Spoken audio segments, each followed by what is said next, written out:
Madame, Mesdemoiselles, Messieurs, bonjour. C'était le 14 août dernier, un grand événement en plein cœur de l'été sur les pas de Jean-Paul II à Lourdes. À Lourdes, les équipes de KTO ont été témoins de cette visite privée révélatrice à elle seule de ce ministère extraordinaire. Le pape a déchaîné l'enthousiasme à chacune de ses sorties. La venue à Lourdes du successeur de Pierre fut donc une chance pour tous les chrétiens, notamment de France. Alors vous avez bien sûr pu vivre cette manifestation, ces moments inoubliables sur notre antenne. Aujourd'hui, je vous propose de les revivre en 3 temps. Tout d'abord, au pied de la Papamobile. Une de nos caméras a pu approcher le pape lors de chacun des temps forts et nous verrons dans quelques minutes le reportage de 52 minutes tourné à cet effet avec la réaction, vous le verrez, parfois très émouvante de personnalités à la fois religieuses et politiques. Et puis, nous avons en marge de cela choisi 2 angles d'illustration. Tout d'abord, la vision des malades avec Marie-Joëlle, une jeune handicapée qui a vécu avec passion cette venue. Les malades qui trouvaient à Lourdes une sorte d'écho, c'est vrai, à leur propre situation. Il s'agit, vous verrez, d'un reportage d'Emmanuel Pelat. Et puis nous sommes focalisés également sur les bénévoles, tous ces jeunes venus à Lourdes pour voir le pape et aider à l'accueil du public. Une participation généreuse, active, d'autant plus merveilleuse bien sûr que totalement désintéressée. Frédéric Jakovlev les a suivis pendant ces 3 jours. Alors tout de suite, commençons par ce premier reportage et par ces témoignages glanés au fil des heures. Témoignages de personnes très connues, mais également d'anonymes. Tout le monde à Lourdes était placé sur un pied d'égalité. Avec Xavier de Lausanne, nous avons vécu parfois des moments toujours très intenses. Regardez. Le pape est attendu à Lourdes comme le Messie. Il revient ici pour la première fois depuis 83. Le monde s'incline déjà devant son courage et sa ténacité. Le monde qui a pourtant les yeux braqués sur Athènes où ont lieu les Jeux Olympiques. À l'heure où en Grèce s'exhibent des corps d'athlètes, l'Église donne à voir à Lourdes, avec pudeur mais sans complexe, des corps meurtris et souffrants. Et qui donc que le pape pouvait mieux incarner cette opposition de style entre la vision hédoniste et le message évangélique. La foule n'a pas du tout l'excitation qu'on peut regarder sur les images venant d'Athènes. La joie, elle est toute intérieure. Et du coup, les gens communient à l'intérieur, au lieu de communier à l'extérieur par des cris ou des enthousiasmes. C'est pour ça que je disais qu'on est devant un non-événement. Une foule, habituellement, ça s'agite, c'est bruyant, c'est mouvant. Mais à Lourdes, une foule, c'est d'abord une foule qui prie, c'est une foule qui appelle Marie, c'est une foule qui découvre par Marie le message de l'Évangile. Le pape, c'est l'apôtre Pierre, c'est le roc. On est là pour manifester que le pape, il est le signe d'unité pour nous prêtres et comme pour tout baptisé. Et c'est ça qui est important. On ne vient pas le soutenir, on prie avec lui. Il est le pape, c'est-à-dire celui que Dieu a choisi pour tenir l'Église. Eh bien, avec lui, on est dans la barque de Pierre. Le mot église, ça veut dire rassemblement. Tous ceux qui sont appelés par Dieu. Donc hier comme aujourd'hui peut-être qu'on l'avait oublié. Je ne pense pas que ce soit plus d'actualité aujourd'hui. Mais depuis toujours, le Christ appelle les hommes. Eh bien, un signe visible de ce rassemblement, c'est une manière d'entendre cet appel. Et je crois que c'est ça la force de l'événement. Cet événement fort, on ne peut pas en avoir toutes les semaines parce que c'est un peu lourd à préparer, mais un événement fort comme celui-là, il permet ensuite d'éclairer la vie quotidienne qui est plus difficile parce qu'on est dispersé, on est dans le travail, on manque de recul, mais un événement comme celui-là, il vient illuminer, j'espère qu'il va illuminer la vie de beaucoup de ceux qui ont participé. Jean-Paul II passera 32 heures ici en plein milieu de l'été. 32 heures où les moments d'émotion vont se succéder dans ce sanctuaire qui accueille plus de 6 millions de pèlerins par an, qui compte 400 salariés pour un budget de plus de 25 millions d'euros. Les 400 salariés ici sont en ébullition. À Lourdes, quelques heures avant le grand événement, le ton monte, le rythme s'accélère. La présence médiatique, jusque-là discrète, se fait de plus en plus visible. Les journalistes, techniciens, caméramens fourbissent leurs armes.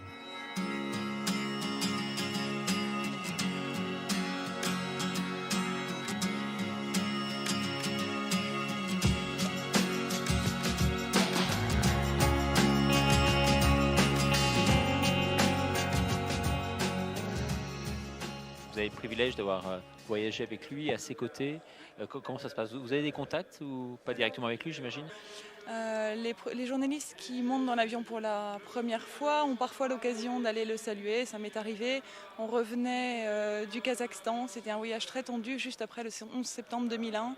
Et là, à ses côtés, dans l'avion, on n'a pas échangé grand-chose, mais une poignée de main, un regard, et on sent que c'est un homme qui lit dans les âmes. Et les journalistes qui vont le voir sont toujours très impressionnés, quelle que soit leur foi, quelle que soit leur conviction. On est très touchés par la personnalité et par sa force. Les chanteurs chauffent leur voix et profitent des toutes dernières répétitions pour s'accorder. La prairie est-elle complètement vidée, répondant à des mesures de surveillance exceptionnelles? La sécurité ici est un enjeu important. Il faut dire que les menaces terroristes sont réelles. Donc je ne fais pas le parvis. Mon père, on assiste là au tout dernier préparatif. Oui, tout à fait. Et comment ça se passe alors? La pression monte d'heure en heure? Non, pas du tout. Vous avez remarqué, c'est d'ailleurs tout à fait étonnant. Tout le monde est serein, calme, parce que chacun est à sa place. Il n'y a pas de pression à cette heure. Dans quelques heures, je ne sais pas. Qu'est-ce qui vous paraît le plus surprenant ici, justement? Le respect, le silence. C'est sûr que c'est très fort. Cette année, j'ai dit, je vais revenir pour le pape quand même. C'est normal, le voir avant de mourir, c'est sensationnel. J'ai perdu mon mari il y a 10 ans, mon beau-frère, j'ai maman qui va devenir aveugle, alors bon, je suis venue un petit peu pour les prières. On croit tous au miracle quand on est dans une chaise. Hein. On croit tous au miracle quand on est dans une chaise. Ça fait 13 ans que je suis paralysé, alors vous savez, ça fait 6 ans que je suis à l'hôpital. On est ras-le-bol. Je viens, disons, un peu prier pour eux, enfin pour leur âme, soi-disant qu'elle monte au paradis. Pourquoi, soi-disant, vous n'y croyez pas vraiment? Non, non. Je crois, si vous voulez, mais je croirais mieux quand Jésus me serrera la main.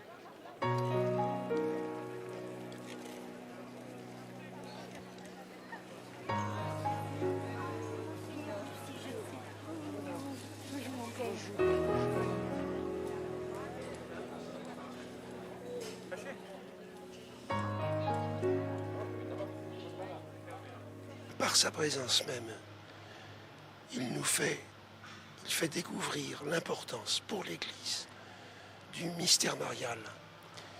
Il fait découvrir que Marie est comme le gage d'une humanité transfigurée et sauvée. Et c'est donc dans ces temps de détresse et de guerre, dire au nom de l'Église, avec la prière d'un peuple rassemblé, que l'espérance, nous devons la tenir au cœur et que nous devons la partager. Notre espérance, c'est pas seulement que demain il fera beau. L'espérance, c'est que l'homme est sauvé, quelles que soient les détresses. Tu entends le journaliste qui te parle? Il t'interroge, hein? On n'oubliera jamais ce qu'on vient de vivre avec elle. Jamais. C'est impossible d'oublier des moments pareils. Ici c'est un lieu inouï, enfin je veux dire, un accueil des gens, mais d'une compassion, d'un dévouement, d'une gentillesse. Tout est fait pour que Florence, que nous accompagnons, soit entourée, aimée, accueillie, comme elle est dans son état, enfin, comme un être humain. C'est émouvant, mais je sais pas, mais vous n'avez pas idée. Je sais pas, vous êtes journaliste, mais vous n'avez pas idée de ce qu'on vit ici. Pouvez vous présenter peut-être, ou nous dire ce que vous faites ici? Nous sommes en tant que bénévoles pour accompagner Florence qui est atteinte de sclérose en plaques. Et c'est la première fois que nous venons. Nous venons de Saint-Dizier, en Haute-Marne, près de Reims, par là. Même si le pape n'avait pas été là, nous serions venus. Hein. C'était une opportunité, mais enfin, c'est tout. Hein. Bien sûr, pour elle, ce sera quand même certainement un moment qu'elle ne revivra certainement plus jamais dans sa vie. Hein. Ça fait 2 fois qu'elle va à la piscine et qu'elle va toucher le rocher. Et vraiment, je pense qu'elle le fait avec ferveur. Hein. Oh oui, elle a 2 petits-enfants, alors elle doit penser à eux. Si des personnes pensent que Dieu n'existe pas, enfin, je peux comprendre que des gens pensent que Dieu n'existe pas, mais moi je pense que si Dieu n'existe pas, alors franchement, d'où vient cet amour pour l'autre, cet amour pour une personne aussi handicapée, aussi lourde à porter, aussi pesante que Florence, cet amour tourné vers l'autre? Il n'y a qu'un Dieu qui peut porter les gens vers ça. Je vois pas. Qui d'autre?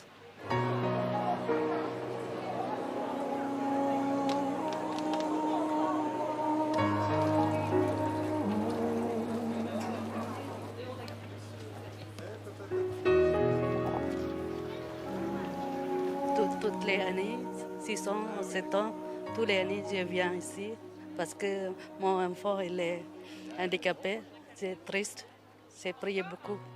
C'est pour ça, tous les années, je viens ici.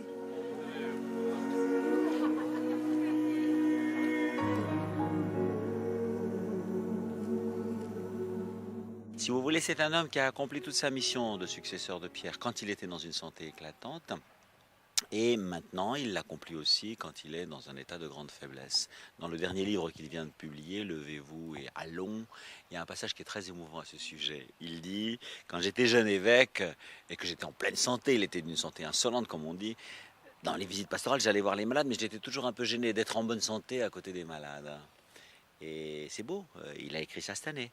Et puis voilà, les phases de la vie font que maintenant il est malade et le voir comme un bon pasteur malade au milieu des malades, je crois que ça va parler à tout le monde également. Au fur et à mesure que les années passent, on voit comment la maladie fait son œuvre, mais en même temps, il est plein d'humour et toujours très attentif et posant un certain nombre de questions. Enfin, je me souviens des réflexions qu'il m'avait faites, soit en particulier, soit quand nous étions en groupe d'évêques, même en plaisantant au moment où nous partions, parce que nous lui avions rappelé qu'il y avait eu, après la République, il y avait eu l'Empire, etc. Et alors il dit, ah oui, l'Empereur, j'ai oublié.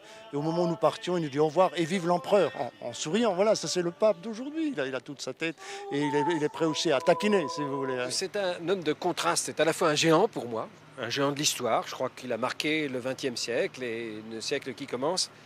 Et c'est un géant de la foi, et en même temps c'est un homme très humble. Je veux dire que ce pèlerinage peut-être dit quelque chose de très important sur lui, c'est-à-dire qu'à la fois c'est un géant et à la fois c'est presque un homme qui veut être humble et qui veut être petit et qui est le serviteur des serviteurs, qui est malade avec les malades, qui est celui qui donne de la dignité à tous les malades parce qu'il est comme eux et il ne prétend pas être autre chose qu'eux. Le Saint-Père va passer 36 heures ici, au tout dernier étage de cet établissement, occupé par 850 pèlerins handicapés et malades. Vendredi soir, c'est la veillée d'armes. La retraite est assurée ici par le cardinal Barbarin, en présence de sœur Emmanuel et de Jean Vanier. Les jeunes sont là, présents, enjoués, très à l'écoute, en quête d'un véritable sens. Chaque diocèse allume un cierge, du cierge naît la lumière, fil d'Ariane de tous les espoirs. Je vois que tout se réalise admirablement dans cette Vierge de lumière, la toute sainte, la toute libre. Vous avez raison de dire, Dieu nous veut libres. Vous voulez votre liberté? Regardez là. Souvenez-vous de quelqu'un qui sur sa croix a dit « Et vous dit en ce vendredi, jour de sa passion, voilà ta mère. » Et celui qui avait entendu ça, il a compris. Et à partir de ce jour, il l'a pris chez lui. Faites pareil. Comme je voudrais être enveloppé, me dire, m'abandonner, me laisser faire par ta douceur, sentir tes bras s'offrir à moi. Oui, tu vois, je suis un enfant, révèle-moi ton trésor caché, révèle-moi ta main cachée. Caresse ma vie maintenant.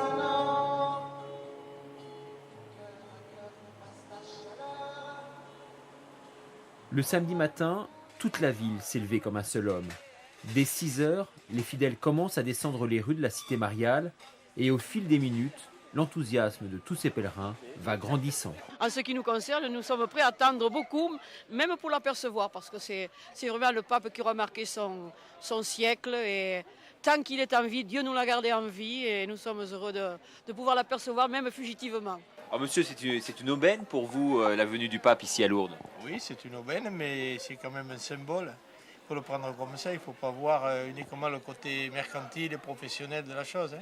La preuve, c'est que quand le pape va passer, tous les magasins vont baisser le rideau par respect, justement pour que les gens puissent voir qu'on a autre chose à faire que de penser qu'à l'argent, on ne pense pas qu'à ça. Ça vous affecte beaucoup, vous personnellement, qu'on vous traite souvent de marchands du temple, de personnes qui utilisent un peu l'église à des fins personnelles? Oui, mais je comprends, mais ce qu'on dit, on parle de marchands du temple. Les marchands, ils sont dans le temple.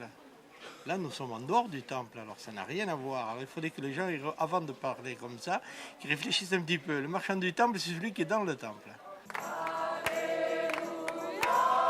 Au hasard des rues, les rencontres se font. Du simple badaud au monstre sacré de la politique, tout le monde est là, à l'unisson.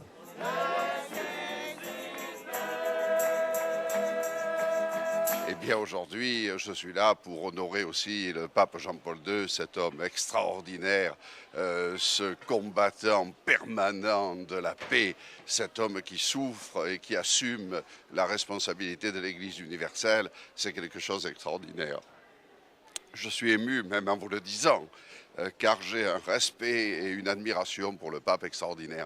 Et je suis là très content d'être ici. Je vois beaucoup de Marseillais d'ailleurs qui sont venus aussi, et puis beaucoup de nos compatriotes qui me saluent très amicalement. Ça me fait plaisir aussi.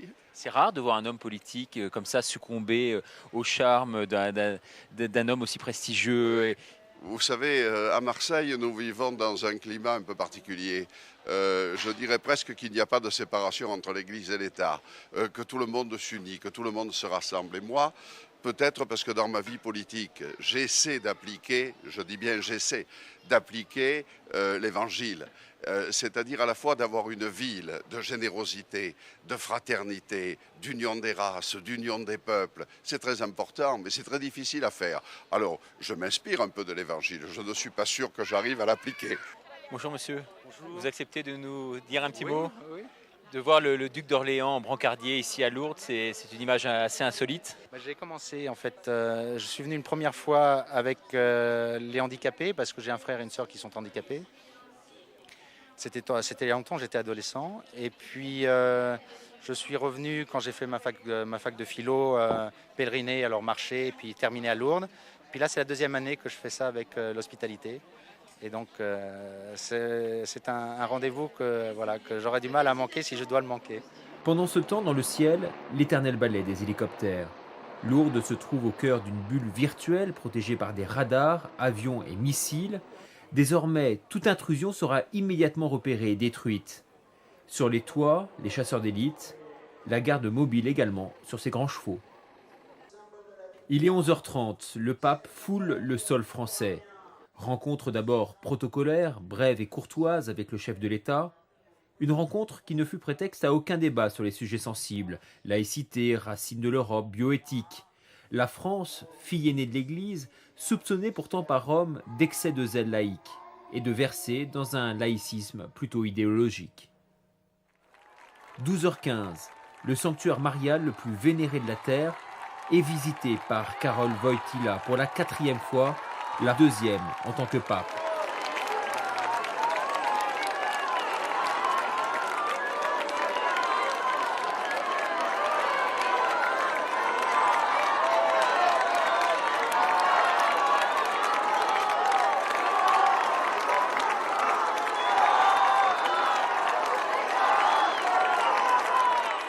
Devant la grotte, moment décisif. Relation personnelle, voire même intime avec Marie, la femme qui, dit-il, l'aura accompagnée durant toute sa vie et se sera manifestée dans les moments les plus sensibles de son existence, comme lors de son attentat. Marie, cette femme inspiratrice d'une église pourtant aujourd'hui gérée exclusivement par des hommes. Le pape sait par ailleurs l'extraordinaire popularité de Marie dans une communauté catholique qui a aujourd'hui besoin de repères. Arrivé au pied de la grotte, le pape s'agenouille devant la statue de la Vierge. Des images choquent à l'occasion de cette 8e visite en France, des images qui feront le tour du monde et donneront lieu à tout type d'interprétation. Déséquilibré sur son prie-dieu, le pape s'affaisse, puis quelques instants plus tard, s'étranglera à moitié en buvant 2 gorgées d'eau. Quelques mots pétris de fatigue, vite engloutis par des applaudissements. Et c'est finalement le cardinal français de Rome, Roger Etchegaray, qui lira une grande partie de son discours. Éminence, on a vu le pape très ému ce matin. Il s'est quasiment écroulé sur son prie-dieu. Une image qui va sûrement faire le tour du monde. Qu'est-ce que vous en pensez? Bien sûr. Quand on le connaît, on n'est pas surpris. Il attendait depuis longtemps de revenir à Lourdes. Et à Lourdes, c'était, vous veut dire, surtout aller prier à la grotte. Et se revoir là où il avait été déjà en 83, il s'est écroulé, c'est-à-dire que pas de fatigue, même pas d'émotion, mais de joie, d'après pour moi. De joie, comme si lui-même, à la manière de Bernadette, il voyait la Vierge Marie. Certainement, le pape est un voyant lui aussi. Toute sa vie le montre, voyant par sa vie de prière. Pour lui, ce retour à Lourdes, c'était un retour aux sources? Un retour aux sources de sa propre vie, mais aussi aux sources de l'Évangile tout court. Et vous savez que dans la devise du pape, il y a totus tuus, c'est-à-dire à toi, Marie, nous allons vers le Christ, nous nous donnons entièrement. Et en plus, dans ses armes, il y a aime Marie. Et donc, le pape a dit très souvent, par exemple en parlant de Saint Louis-Marie Grignon de Montfort, vous savez, à Saint-Laurent-sur-Sèvre, le pape était venu à Saint-Laurent-sur-Sèvre en 96, et il avait dit que la Vierge Marie nous conduisait au Christ et que c'était très important. Donc en priant, tout à l'heure, c'était très émouvant, on sentait la maternité de Marie, à mes yeux si vous voulez, et en même temps, il nous entraînait à prier le Seigneur Jésus, qui nous invite à la conversion et à la joie, parce qu'il y a beaucoup de joie ici, je crois qu'il faut le dire. Le samedi après-midi, il est 17h, devant la basilique du Rosaire. C'est le début des rencontres entre le pape et les fidèles. La foule est alors invitée à rester silencieuse, à prier avec le pape. Une prière qui se déroule sous forme de procession avec 5 étapes correspondant aux 5 mystères lumineux.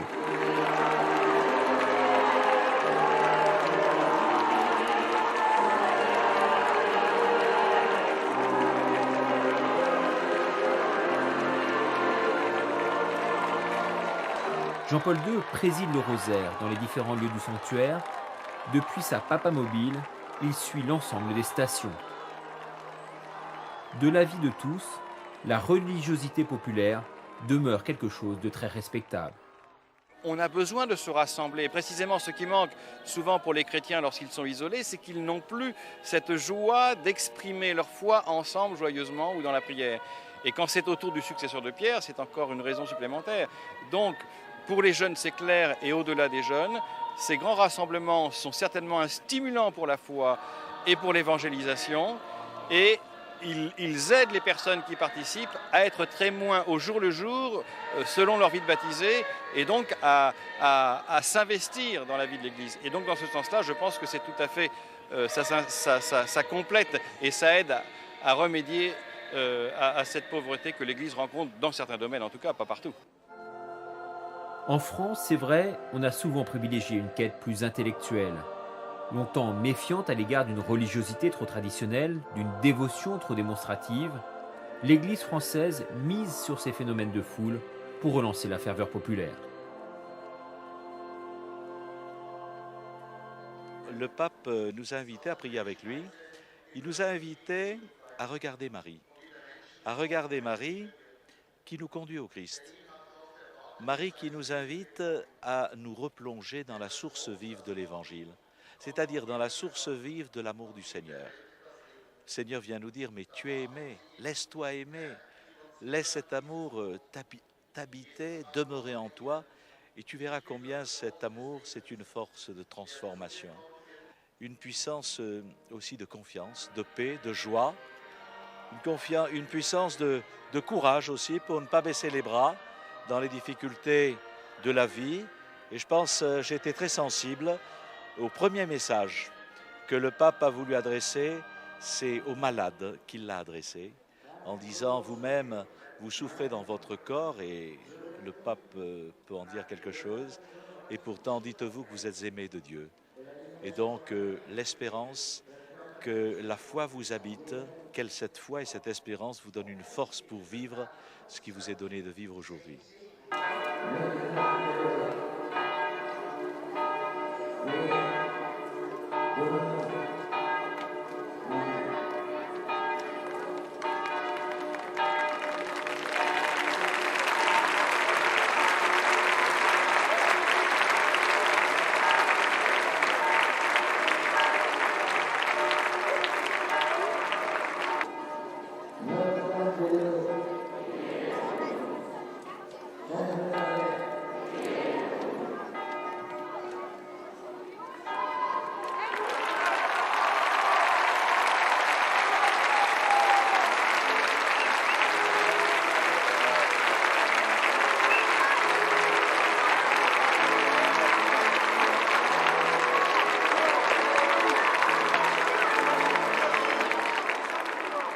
qui a beaucoup apprécié le rosaire avec ses différentes étapes émaillées dans tout le sanctuaire.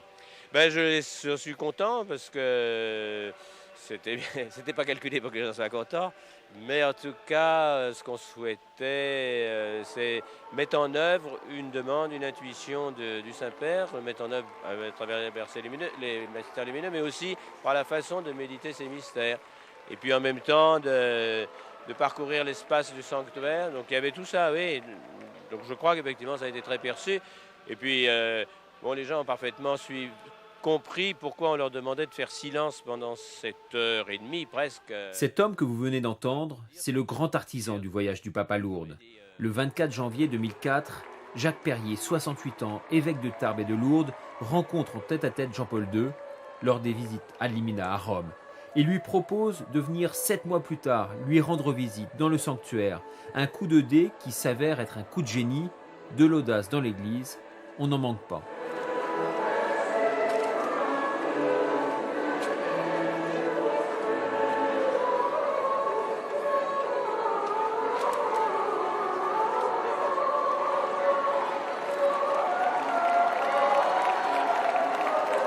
Le rosaire est maintenant pratiquement terminé. C'est alors que le pape réserve aux organisateurs une surprise de taille. Il bouleverse le protocole, porté par la foule, il quitte sa papamobile, poussé dans son fauteuil. Il se rend directement au chevet des malades et rencontre les fidèles. Un contact presque physique, un lien direct avec ces dizaines de milliers de pèlerins.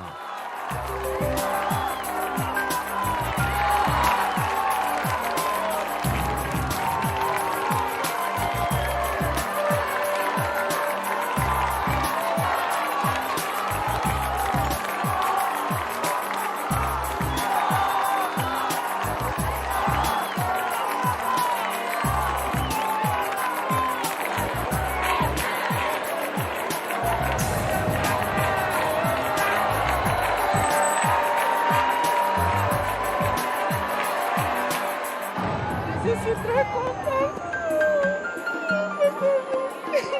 Mais il ne faut pas pleurer, c'est un geste.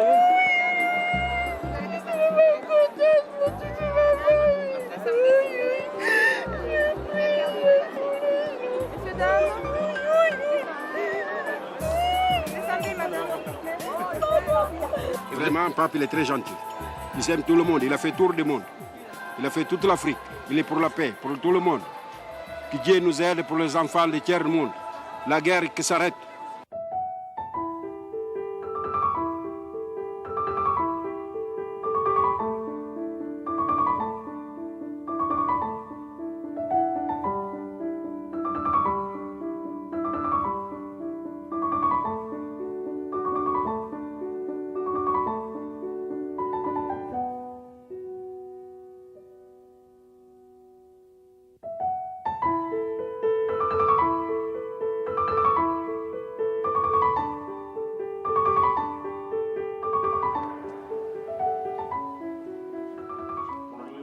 Nous sommes désormais le samedi soir. Débute la procession nocturne aux flambeaux.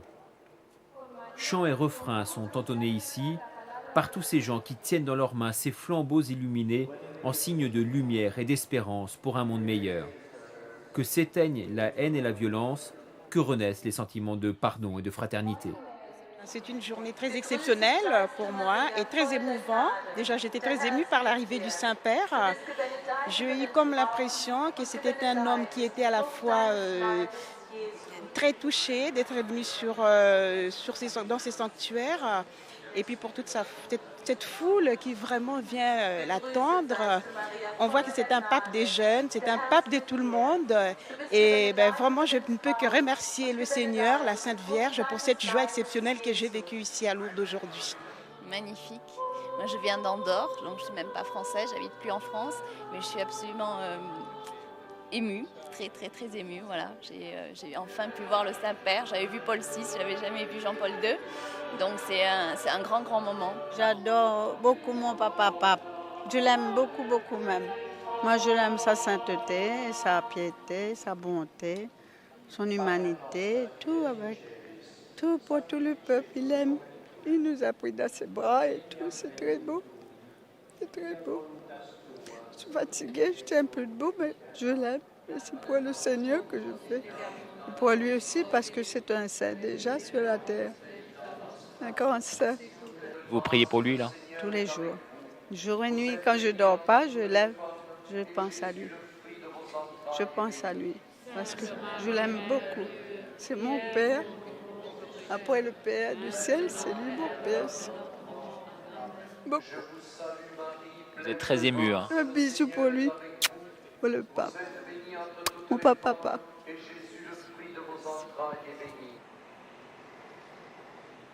Dimanche, 5h du matin, le jour se lève à peine sur Lourdes. Un programme chargé attend le Saint-Père, avec cette fameuse messe tant attendue, célébrée sur la grande pelouse qui fait face à la grotte. Les pèlerins désormais arrivent de partout. L'ambiance est plutôt bon enfant, une foule bigarrée, très composite, semble avoir pris possession de la ville. Religieuses, prêtres, scouts, seuls, en groupe ou en famille, malades ou handicapés, les pèlerins slaloment entre les 13 km de barrières et les devantures de magasins.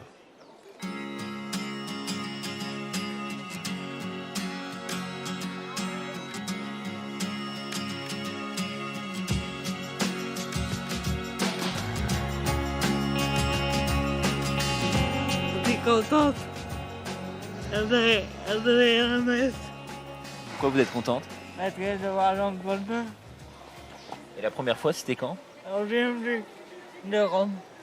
Ah, JMJ de Rome. Et vous trouvez que c'est la même ambiance? Un peu, mais moins quand même. Pourquoi moins? Parce que t'es plus recueillant. C'est plus recueillant. Voilà. D'accord, bonne journée, madame. Au revoir. Les trains affluent de toute la France. Les routes menant à Lourdes sont désormais saturées. Les pèlerins qui traversent l'Europe entière pour venir dans la cité mariale, ils attendent le pape dans une ambiance exceptionnelle, journée d'intense ferveur et de communion.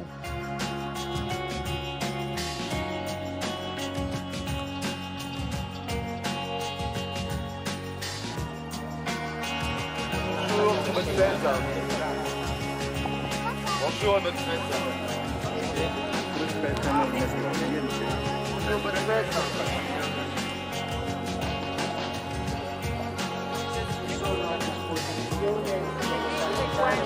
Bonjour et très bonne fête. Bonjour et bonne fête, vous allez dire combien de fois dans la journée? Je ne sais pas, très nombreuses fois. J'espère le plus de fois possible.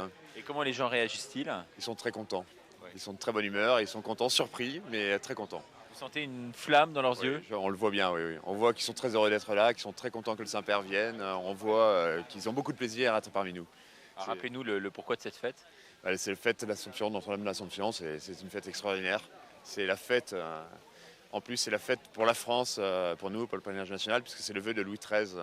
Donc c'est quelque chose d'assez émouvant pour nous. Donc voilà, c'est quelque chose de très fort. On sent beaucoup d'émotions chez vous. Hein. Oui. Puis bon, quand vous voyez tous ces malades qui sont joyeux, etc., donc c'est extraordinaire. Ça vous donne une joie de vivre, etc., et une espérance. On se rend compte que nos petites misères quotidiennes sont peu de choses par rapport à ce qu'ils vivent, et puis on voit qu'en fait, ils ont une force humaine énorme. Donc c'est très émouvant.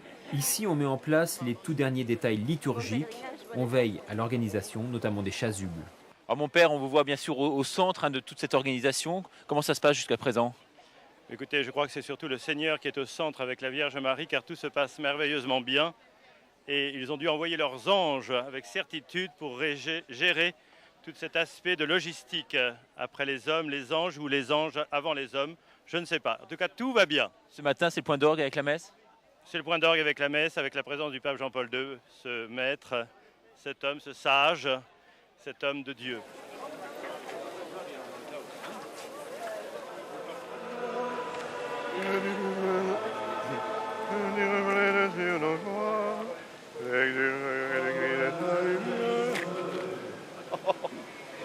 On sent très bien une montée en puissance de l'événement depuis vendredi matin. On vous a interviewé, là vraiment l'émotion va crescendo. Oui, c'est normal parce que j'ai envie de dire, ça y est, la famille est réunie. Et il y a le Père qui est là, qui rassemble tout le monde. C'est émouvant, c'est une réunion de famille en fin de compte. Et puis c'est ça l'Église. Ce matin, il y a la messe, donc avec un protocole bien particulier. Non, c'est la messe de l'Assomption. Il n'y a pas de protocole particulier, c'est la liturgie, c'est la prière de l'Église. Et donc c'est la joie du ciel qui est anticipée sur la terre. Et ici, on la sent comme physiquement. Et c'est ça la gloire de Marie dans la gloire. La joie du ciel nous est donnée. Super. Dernier mot, qu'est-ce que vous retiendrez avant tout là pour l'instant? Qu'est-ce qui vous vient à la tête, à l'esprit immédiatement? La simplicité. Tout est beau ici parce que c'est simple.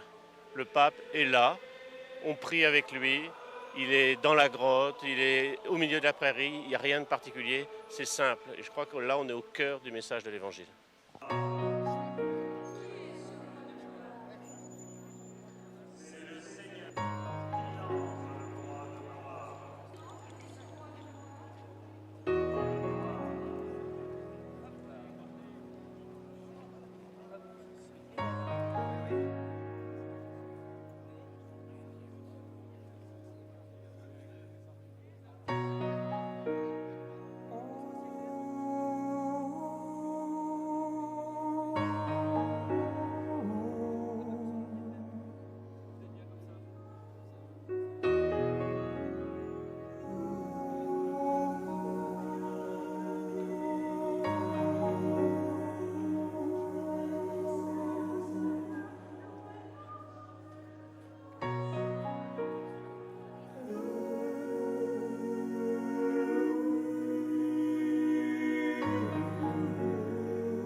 Beaucoup des malades qui sont là n'ont pas choisi de souffrir. Le pape non plus, me direz-vous.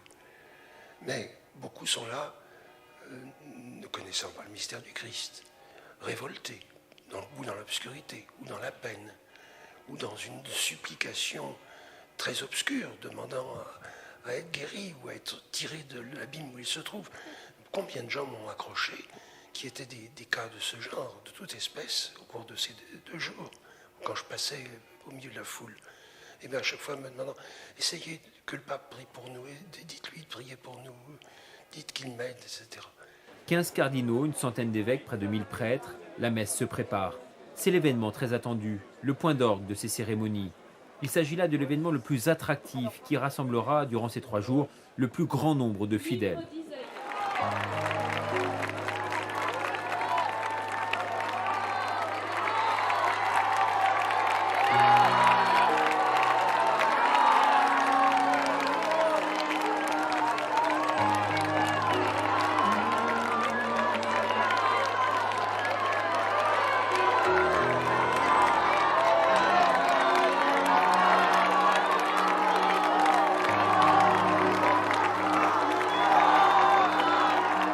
Arrivé sur la prairie sous les bravos et des scènes d'euphorie collective, le pape va prendre place sous cette grande tente dressée spécialement pour la circonstance. La paix soit avec vous. Père, très saint Père, en vous accueillant le 14 août 1983, mon prédécesseur, Monseigneur Donz, commençait son mot de bienvenue par ces mots. Depuis longtemps, nous vous attendions. Je reprends ces mots à mon compte. Nous vous attendions. Marie dit alors, mon âme exalte le Seigneur, mon esprit exulte en Dieu, mon Sauveur. Il s'est penché sur son humble servante, désormais tous les âges me diront bienheureuse. Je vous salue avec une particulière affection, chers malades.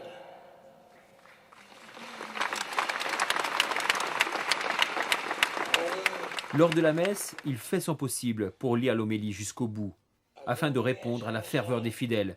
Une voix rauque, souvent hachée, des efforts énormes de concentration pour surmonter la douleur et dépasser la maladie. Le pape, lui, est venu ici comme un malade, mais un malade qui, dans sa souffrance, s'identifie au Christ souffrant. Autrement dit, il n'est pas là comme un malade qui vient demander sa guérison, mais comme Pierre, qui accompagne son Seigneur dans sa passion. Et à ce titre, ce qui se passe actuellement dans ce pontificat, ce sont les moments les plus importants et les plus décisifs du pontificat. Parce que le pape apparaît réellement dans sa véritable vocation de successeur de Pierre, c'est d'être identifié au Seigneur dans ce mystère de rédemption. Quand tu seras vieux, un autre te scindra et tu iras où tu ne voudrais pas aller, a dit Jésus à Pierre. Et puis ces messages qui résonneront dans nos têtes. Cet appel aux femmes, les sentinelles de l'invisible, pour qu'elles préservent la société de la tentation du matérialisme et de la sécularisation. D'être sentinelle de l'invisible.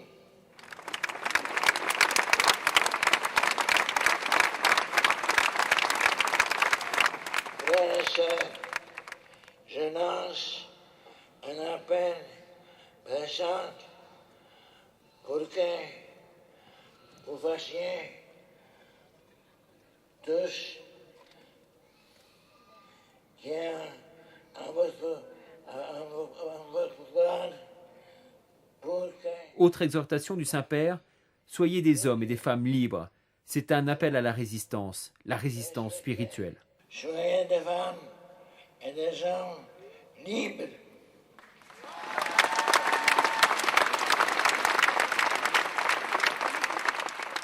Marchez avec Marie sur les chemins de la pleine réalisation de votre humanité.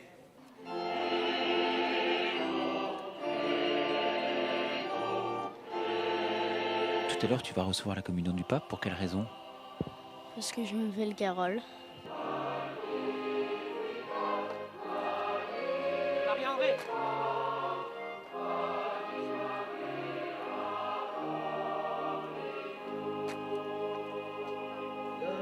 Tu l'aimes bien, le pape? Oui, je l'adore. Pourquoi tu l'adores?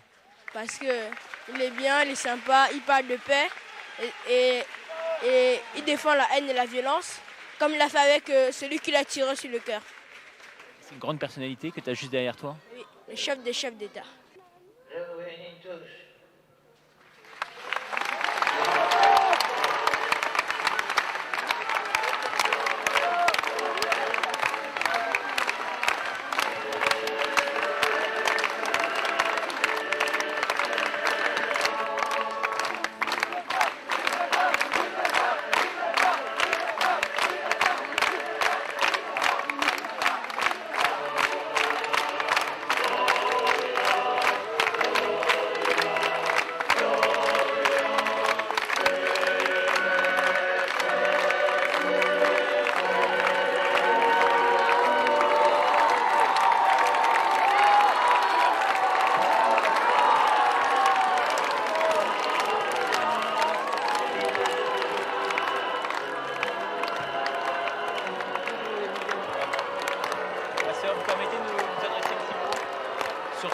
Cette venue du pape mémorable ici à Lourdes. Nous remercions la Vierge Marie qui nous a donné la grâce d'avoir cette messe merveilleuse avec le pape.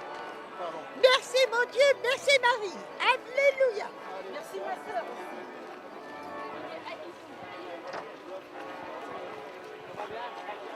Petit mot quand même, non?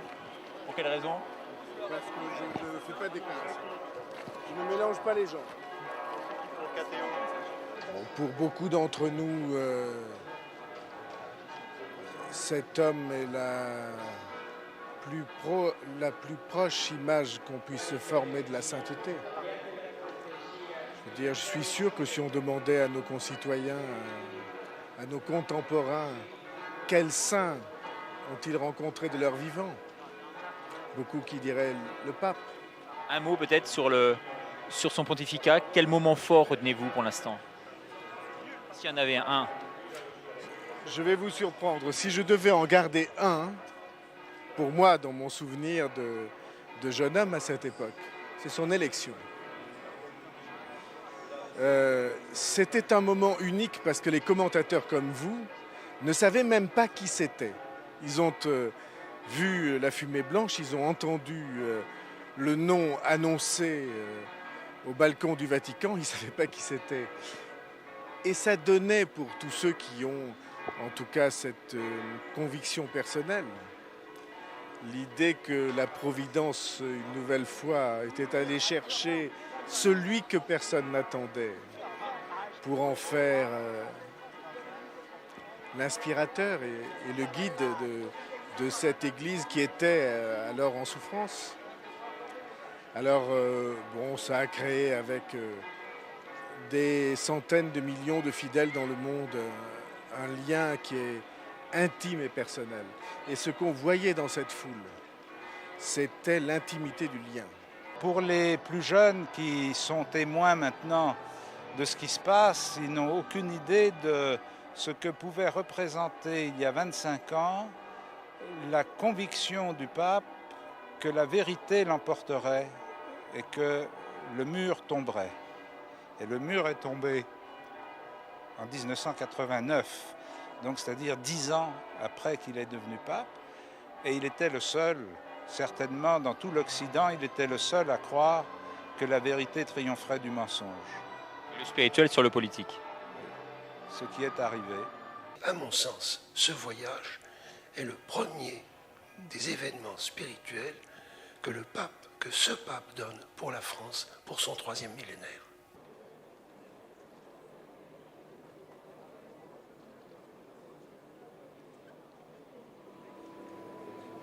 « 17h15, dernière visite. Avant de quitter Lourdes, le pape s'est recueilli une dernière fois devant la grotte des apparitions.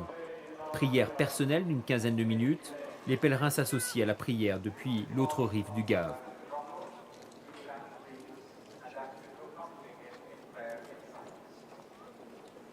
Seule devant la grotte où la Sainte Vierge est apparue 18 fois à Bernadette Soubirous en 58. Même le crépitement des flashs et la cohue des photographes se taisent désormais pour donner lieu à un silence envoûtant.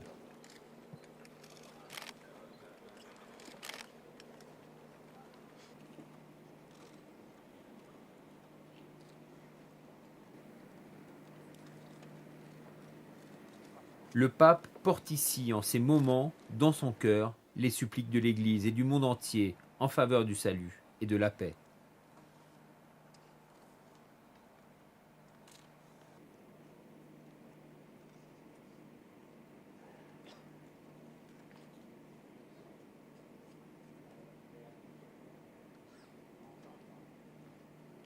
Le successeur de Pierre, maintenant, est vraiment le signe que le Christ nous donne pour conduire l'Église et nous rappeler à tous ce qu'est l'Église, le corps du Christ et rien d'autre.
Xavier Lausanne, bonjour. Vous m'avez accompagné donc pendant ces 3 jours pour filmer le reportage. C'est vous qui avez monté et réalisé l'ensemble. Quels sont vos meilleurs souvenirs? Quels sont les moments forts que vous retenez de cette expérience vécue à Lourdes? Je crois que le moment le plus fort, déjà, c'est la dernière prière à la grotte. C'était un moment extrêmement touchant parce que silencieux. On le voit dans le reportage, même les photographes qui, au début, voulaient absolument avoir des photos, ce qui n'était pas facile sur le pôle presse, parce qu'il y avait toujours les cardinaux, les gardes du corps autour. Il y avait un certain énervement à chaque fois que le pape arrivait. Et quand le pape s'est mis à prier, les photographes se sont tus, tout le monde s'est arrêté dans son élan. Et finalement, on a tous vécu un moment silencieux qui était un moment pour la paix dans le monde avec cet homme de paix. Et ça, je crois que tout le monde l'a ressenti très profondément. C'était certainement le moment le plus fort. Alors quel est le message véritablement que vous avez voulu faire passer à travers ce reportage ? Je crois que déjà, je pense qu'il y a quelque chose d'assez mystérieux qui est en train de se passer avec ce pape qui est malade mais qui est toujours en activité. Et je pense que c'est ce qu'on ressentait à Lourdes, en tout cas pendant ces 3 jours. Quelque chose d'unique, un privilège de l'avoir toujours en vie, de l'avoir avec nous, et quelque chose de mystérieux. Et puis en plus, comme vous l'avez dit mon père, c'était très simple en fait ce qui se passait. Le pape était finalement assez accessible pendant ces 3 jours, pendant l'ensemble, enfin un peu moins pendant la messe du dimanche, mais pendant son arrivée à la grotte, lors du rosaire, il circulait dans Lourdes, il n'y avait pas une foule immense et chacun pouvait approcher, être près en fait du passage et le voir. Et le pape était à Lourdes, il était en quelque sorte donné à tout le monde et tout le monde pouvait le voir d'assez près.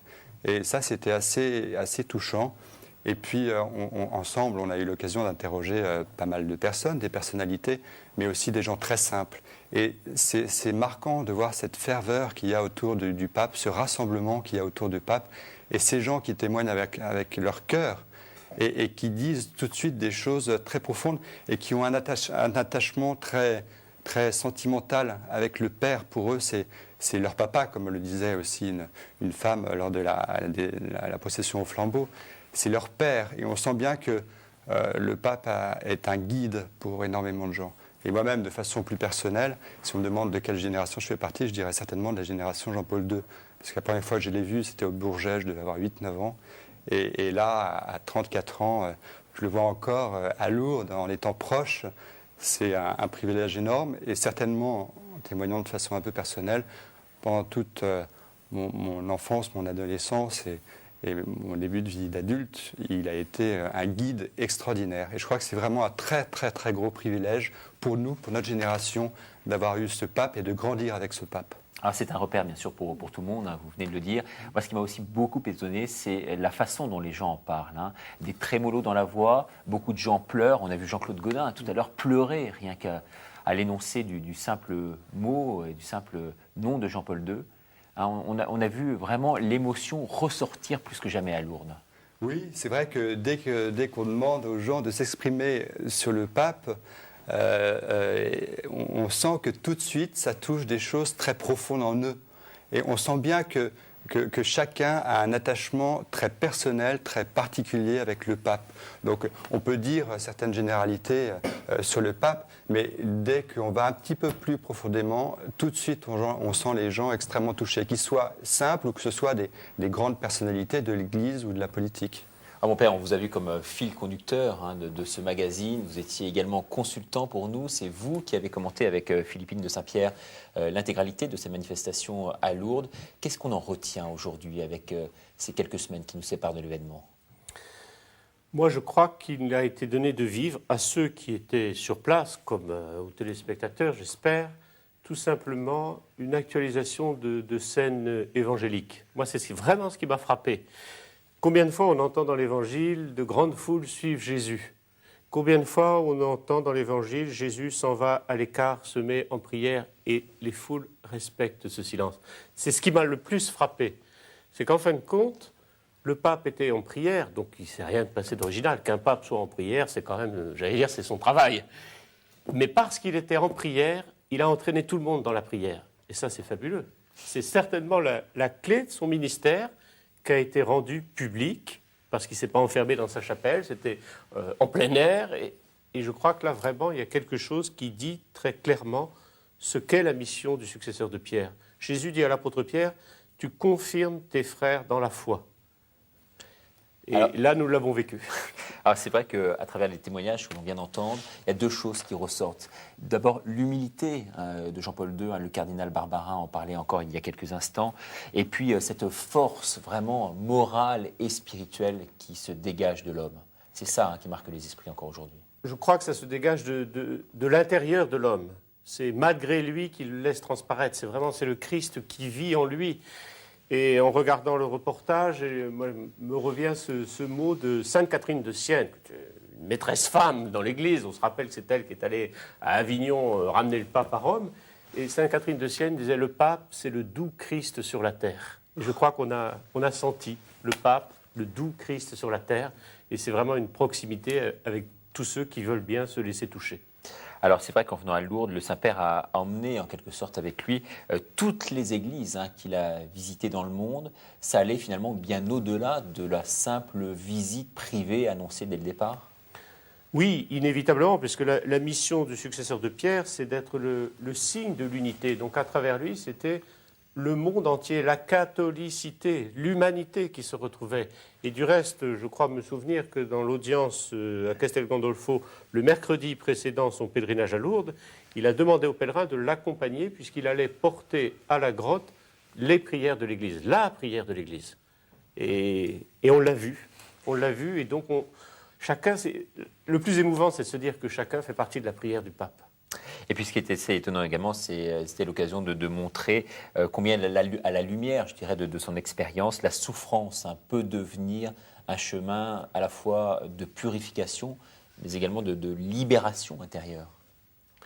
Oui, en tous les cas, certainement, il ne cache pas, il continue sa mission, le Seigneur l'a mis là, et bien il continue jusqu'au bout. Et il vit aussi sa mission. Il est pape en étant un pape malade, comme il était pape il y a 20 ans, en étant un pape relativement jeune et actif. Et il continue parce qu'il obéit à la volonté de Dieu. Ce n'est pas lui qui a dit « je voudrais être pape » il y a 25 ans. Alors, il suffisait de s'en rendre compte au vu et à la lecture des journaux, la presse, c'était aussi un des éléments capitaux de cette manifestation. La presse, pourtant souvent critique à l'égard de l'Église, là, c'est vraiment laissé entraîner, c'est laissé bercer, je dirais, par ce rythme imposé par Lourdes, et finalement a été relativement élogieuse. Je crois que tout homme de bonne volonté ne peut que respecter, on est d'accord, pas d'accord avec les paroles, mais on ne peut que respecter l'attitude de l'homme qui apparaît quand même aux yeux de tous. Il y a quelque chose de surhumain, la force avec laquelle il agissait. J'étais frappé au moment de l'homélie du dimanche, donc la messe du 15 août, le nombre de fois où il s'est arrêté, où il a bougonné en polonais. Et en salle de presse à Lourdes, les Polonais ont donné la traduction. Mais c'était terriblement émouvant, car le pape, à plusieurs reprises, en polonais, disait « Aidez-moi, aidez-moi ». Et une fois, il a dit « Jésus-Marie, aidez-moi ». Donc on voit bien où il prend sa force. Ce n'était pas « aidez-moi » pour demander au cérémoniaire qui était à côté qu'il lui tienne la feuille, mais c'était vraiment Dieu viens à mon aide. C'est le cœur de la prière. Ouais, puisque vous parlez d'aide, écoutez, vous assurez parfaitement la transition pour le reportage suivant. La ferveur, la disponibilité, la gratuité de tous ces jeunes bénévoles présents à Lourdes ont donné lieu là aussi à des moments bouleversants. Ces jeunes ont manifesté une telle joie qu'ils ont vraiment permis de redonner à cette manifestation un éclat et une énergie encore supplémentaires. Frédéric Jakovlev était au milieu d'eux. Voici tout de suite son reportage. Aidez-moi. Ces quelques mots, Jean-Paul II les murmure en polonais à son secrétaire. On l'entend alors souffrir. 300 000 fidèles le regardent, l'écoutent. Puis il réclame un verre d'eau et reprend son homélie.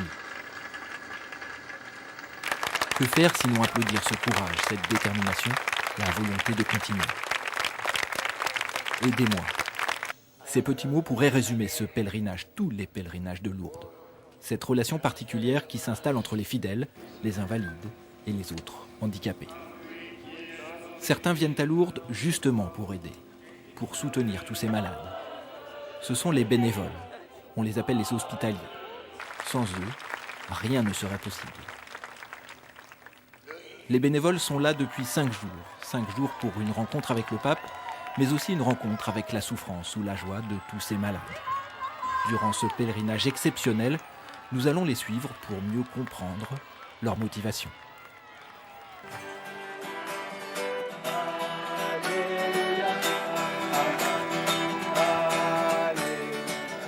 Retour en arrière donc, à 24 heures de l'arrivée du pape, avec le groupe du pèlerinage Éveil. Ces jeunes profitent des derniers instants de calme. Ils sont une vingtaine d'handicapés physiques et mentaux. S'ils sont à Lourdes, c'est grâce à la présence constante des bénévoles. Comme Pierre, ici à gauche. À 20 ans, c'est la 3e année qu'il accompagne Rémi, un jeune enfant autiste, une maladie parfois difficile. Non, Rémi, regarde. La difficulté fait la beauté du geste. Et puis, le mien est handicapé mental, il est autiste, mais certains sont handicapés mental et physique. Mais justement, plus difficile, plus c'est fantastique. Mais on peut aussi très bien s'occuper de personnes âgées qui viennent ici se recueillir ou de pèlerins normaux, j'allais dire, pas handicapés. Je connais nulle part ailleurs où on puisse être à tel point proche de l'enfant, c'est uniquement sur le point de vue des sentiments, il n'y a rien d'autre. C'est vraiment un monde à part, Lourdes, en fait, en quelque sorte. Un monde à part qui ne vit pas encore l'excitation du voyage papal. Et pourtant, tout est prêt jusqu'au sanctuaire, redécoré aux couleurs du Vatican, jaune et blanc, et marial, blanc et bleu. Restent les pèlerins qui arrivent en masse depuis quelques jours. Demain, samedi et surtout dimanche, la ville va multiplier par 200 sa population. Il est 18h. Pour le groupe du Pélé Éveil, c'est la fin de la journée. Céline, comme tous les enfants du groupe, dort sur place, à l'accueil Notre-Dame, une sorte d'hôpital à l'intérieur du sanctuaire. 900 enfants, adultes, handicapés ou malades peuvent profiter ici de tous les soins modernes. Sur la feuille, on va noter le départ et le retour de l'enfant. Comme ça, on est sûr de ne pas en perdre en route, de ne pas en laisser un ici quand on les prend en charge. Et une fois qu'on a coché le retour, au moins les équipes la prennent en charge et on est sûr que ça soit fait. Pour la nuit, c'est une autre équipe de bénévoles qui prend le relais. Ici, Céline va recevoir des soins, mais aussi manger, dormir, jusqu'à demain 7h. Par contre, je vais devoir la surveiller. Une attention de chaque instant. Par enfant, les bénévoles sont 2, voire 3. Sur le sanctuaire, ils sont 2700, un record dû à la venue du pape, un record qui nécessite une certaine organisation. Donc ceux qui ont le badge rouge, vous restez surtout après le temps de réunion pour qu'on voit quelques petits détails. Chaque soir, les bénévoles se retrouvent au débriefing. Le pèlerinage Éveil forme un groupe soudé, assez familial. Pour certains, cela fait plus de 10 ans qu'ils viennent à Lourdes. Les habitudes d'organisation sont prises. Avec la venue du pape, il faut cette année les remettre en question. C'est vrai que c'est exceptionnel parce que d'habitude il y a beaucoup moins de monde et là on attend beaucoup de personnes parce que ça va être des journées qui seront différentes des autres années puisque ce sera des grandes messes pendant plusieurs heures sur la prairie. Ça va être amusant de découvrir ce que ça va être. Donc il y a une attente commune et donc il y a un côté très beau parce que on a tous un même objectif. Mais en même temps, il y a une espèce de tension aussi, parce que finalement, il faut que tout soit prêt pour une minute précise.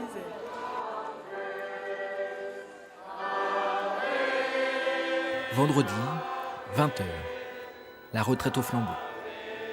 À Lourdes, l'Ave Maria est récitée à longueur de journée, dans toutes les langues. Une ferveur, un véritable culte à la Vierge. Si Jean-Paul II vient ici 21 ans jour pour jour après sa dernière visite, c'est aussi pour marquer son attachement à Marie. Ici, la Vierge est omniprésente. Changement d'ambiance, il est 21h. À la veille de l'arrivée du pape, une célébration pour les jeunes. Ferveur, ovation pour la Vierge toujours. À l'évocation de chacun des sanctuaires mariaux d'Europe, des tonnerres d'applaudissements. Depuis toujours, le pape entretient avec la jeunesse une relation particulière. Parmi ces jeunes pèlerins, beaucoup sont bénévoles. Service d'eau, sécurité, ils viennent de toute l'Europe pour aider, rendre service, vivre le pèlerinage de l'intérieur. Au début, je suis venue en tant que pèlerin, c'était il y a 5 ans. Après, j'ai vu tous ces bénévoles travailler pour les autres. Ça m'a vraiment touchée. Je me suis dit, voilà comment on doit vivre et pourquoi on doit travailler. C'est juste une façon de se sentir mieux. Bien sûr, on ne gagne pas d'argent, mais aider les autres, ça m'aide à me sentir vraiment mieux. Minuit, fin de journée, le sanctuaire se vide. Mais pour certains, la nuit sera de courte durée. Dès 5 heures du matin, les premiers pèlerins affluent. Ce sont les plus courageux, ceux qui auront les meilleures places aussi, les plus près du pape. À l'accueil Notre-Dame aussi, la journée commence tôt. Geneviève, tu travailles? T'as vu, regarde Thibaut. Tu travailles, Geneviève? C'est le premier matin que je fais là avec Geneviève. Et c'est pas simple de se réveiller là. Hein. 60 000 malades et handicapés passent chaque année à Lourdes. Sclérose en plaques, cancer, autisme, à l'accueil Notre-Dame, les malades sont accueillis, quelle que soit leur pathologie.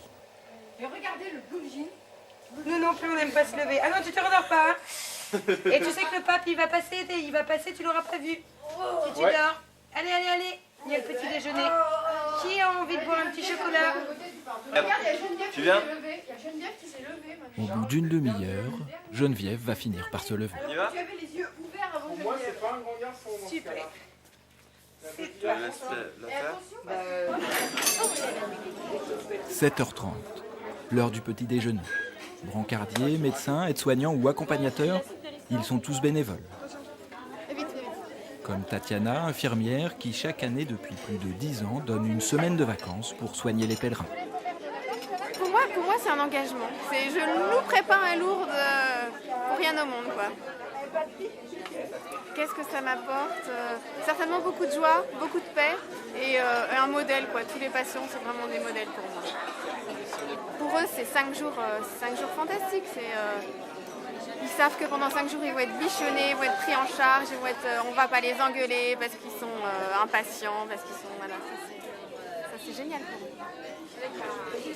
8h30, arrivée de l'équipe de jour. Les malades vont passer la journée avec ces bénévoles. Je t'ai rempli le sac avec tout ce qu'il fallait, là, tu vois. Est-ce que tu peux chercher la... Comment elle va, Elisabeth? Ça va, merci. Et tu t'es changé, tu sens bon. Tu t'es changé, tu t'es lavé. Tu es prêt pour toi. 9h, départ. Direction la basilique souterraine Saint-Pie-X pour la célébration d'onction des malades.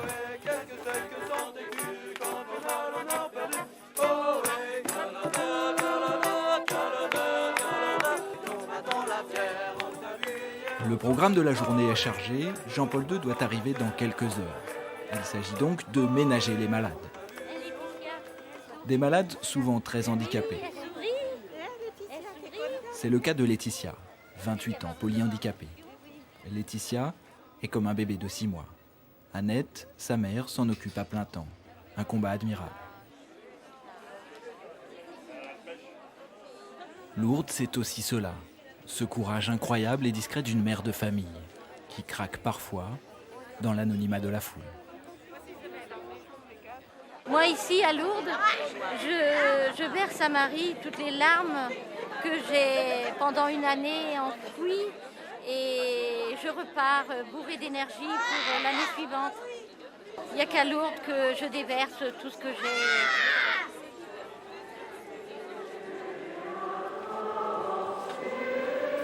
10h, l'onction des malades dans la basilique souterraine Saint-Pie-X. Pour certains des enfants du pèlerinage Éveil, c'est le premier contact avec une foule aussi importante. Chez Céline, par exemple, autiste, l'angoisse est tangible.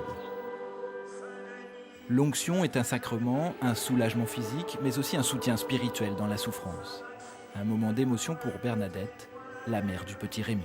Je suis vraiment très contente parce que c'est une des premières fois. Rémi, à 3 ans, on n'arrivait pas à rentrer dans la basilique Saint-Pie-X. Et voilà. Et cette année, il a passé une super célébration et voilà. Et on est tous heureux, très heureux. Voilà. Je pense que c'est dû au chemin qu'il fait certainement, mais certainement aussi à tout l'amour, à toute la tendresse qu'il porte et ici spécialement.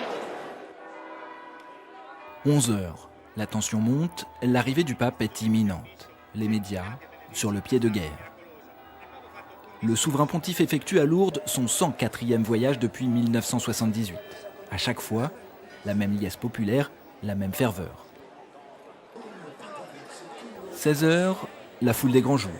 Les pèlerins du groupe Éveil prennent place pour la prière du rosaire. S'ils bénéficient d'un traitement de faveur, plus d'espace, les premiers rangs, il reste le soleil. L'autre côté, Alexis. Au total, presque 2 heures d'attente sous 35 degrés. Une chaleur qui oblige les bénévoles à certaines précautions. Sans rire, quand vous dites cet horaire-là, c'est que... C'est ce qui est indiqué officiellement. C'est-à-dire qu'à 18h45, le chapelet sera terminé. Oui, ça va. On essaie de savoir parce qu'on a 2 personnes qui ont... où médicalement, il faut qu'on a des contraintes horaires. Donc on essayait de savoir, j'essayais de savoir les renseignements pour savoir à quelle heure ça va terminer, normalement. On m'a dit 7h moins le quart. On verra. Je vais transmettre. Patrice, normalement, on termine à 7h. Normalement, le chapelet devrait pas terminer à 7h moins le quart. On aurait un éventuel créneau horaire pour partir quand le pape sera au pisse. 17h30, arrivée de Jean-Paul II. Pour les fidèles, un grand moment d'émotion.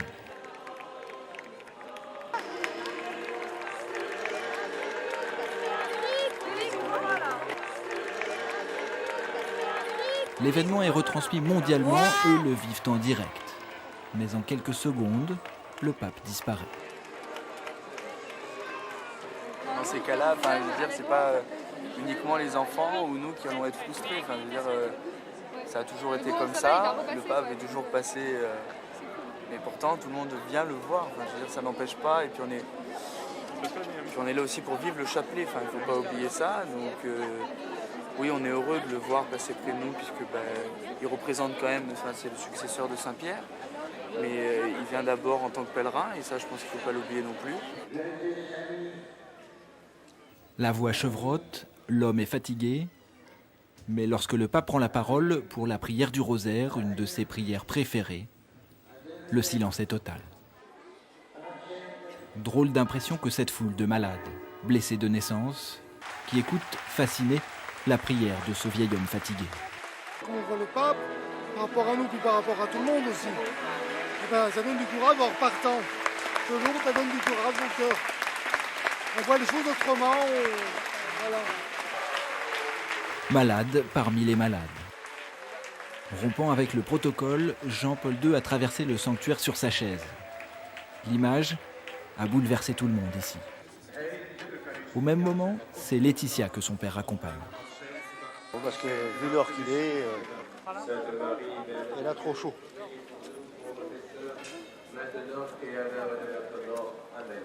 Unis dans la même souffrance, le pape et Laetitia. Il y a quelque chose de similaire dans ce chemin de croix.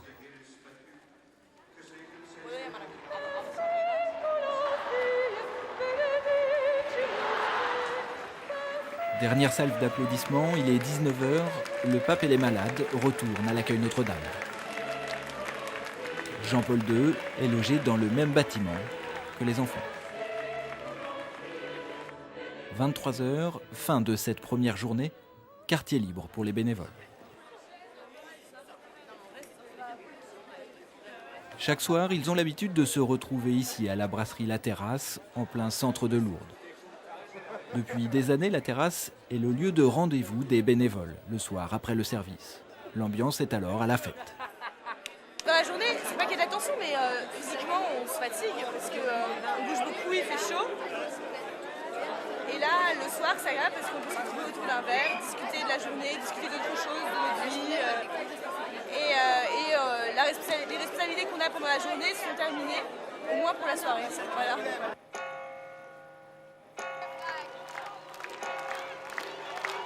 Une clameur qui monte. Dimanche 15 août, près de 300 000 personnes se retrouvent sur la prairie du sanctuaire. 2700 gendarmes, des milliers de bénévoles, des kilomètres de barrières de sécurité, point d'orgue de ce pèlerinage, cette messe de l'Assomption présidée par Jean-Paul II. Exténué par la maladie, le souverain pontife n'a pas ménagé ses efforts. 4 heures de procession hier, presque 3 heures de messe aujourd'hui sous le soleil, et pourtant le pape a suivi scrupuleusement tout le programme, jusqu'à cette petite défaillance qui a tant ému les fidèles.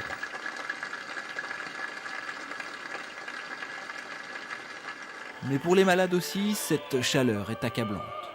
Retour donc avec le pèlerinage du groupe Éveil. Le groupe est ici depuis 3 heures déjà, ce qui oblige les bénévoles à une certaine vigilance.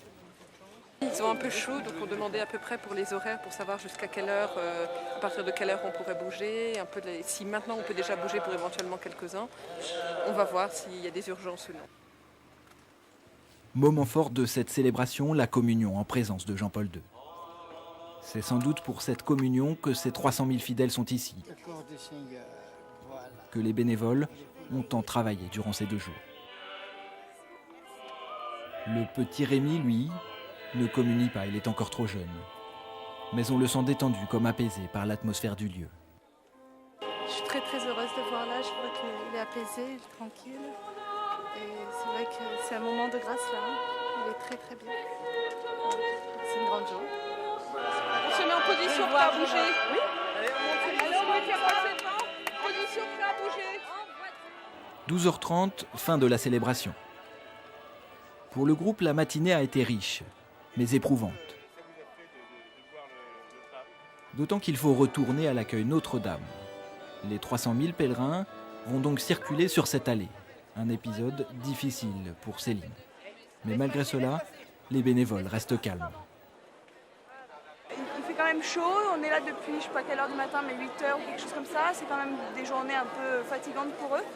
Et c'est vrai que bon, bah là, ça faisait un certain temps qu'elle bougeait, qu'elle voulait partir. Et puis bon, bah, on a un peu bougé la charrette et ça n'a pas été suffisant. Donc ça a commencé à arrêter. Du coup, bon, elle s'est un peu énervée. Voilà, mais ça va aller mieux. Dès son retour à l'accueil Notre-Dame, Céline va retrouver son calme. Regardez Rémi. Oh, il est juste là, Rémi. C'est bon, 18h30. Jean-Paul II salue une dernière fois les fidèles avant de prendre l'avion pour Rome. Fin de ce pèlerinage exceptionnel. Tu l'as vu Rémi? Il l'a vu ou pas? Yes.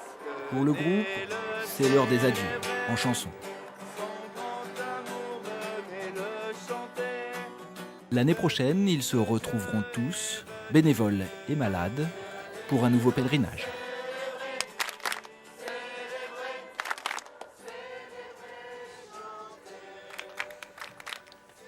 Frédéric Jakovlev, bonjour. C'est vous qui alimentez en images et en commentaires quelques-uns des plus beaux reportages de la chaîne. Merci d'être parmi nous. On arrive à mettre un visage maintenant sur une voix qui nous est familière. Qu'est-ce qui vous aura le plus marqué finalement à travers ces 3 jours? Vos impressions à froid? Ce qui m'a marqué, c'est la rencontre, enfin c'est étonnant, mais c'est la rencontre avec cette femme, Annette, la mère de Laetitia, qui est polyhandicapée, qui m'a vraiment ému parce que elle a 2 enfants comme ça, en fait. Elle a Laetitia et puis un jeune fils qui est un peu plus jeune, mais qui sont tous les 2 comme ça, presque des bébés de 6 mois. Et elle a consacré sa vie à ces 2 enfants. Et avec un courage incroyable, une espèce de dignité aussi là-dedans. Elle ne se plaint jamais. Et en plus, elle regrette rien, elle ne regrette pas ses enfants. Enfin, elle consacre tout pour eux. Elle a traversé, elle est de Bretagne, donc elle a traversé la France avec son mari pour les amener là.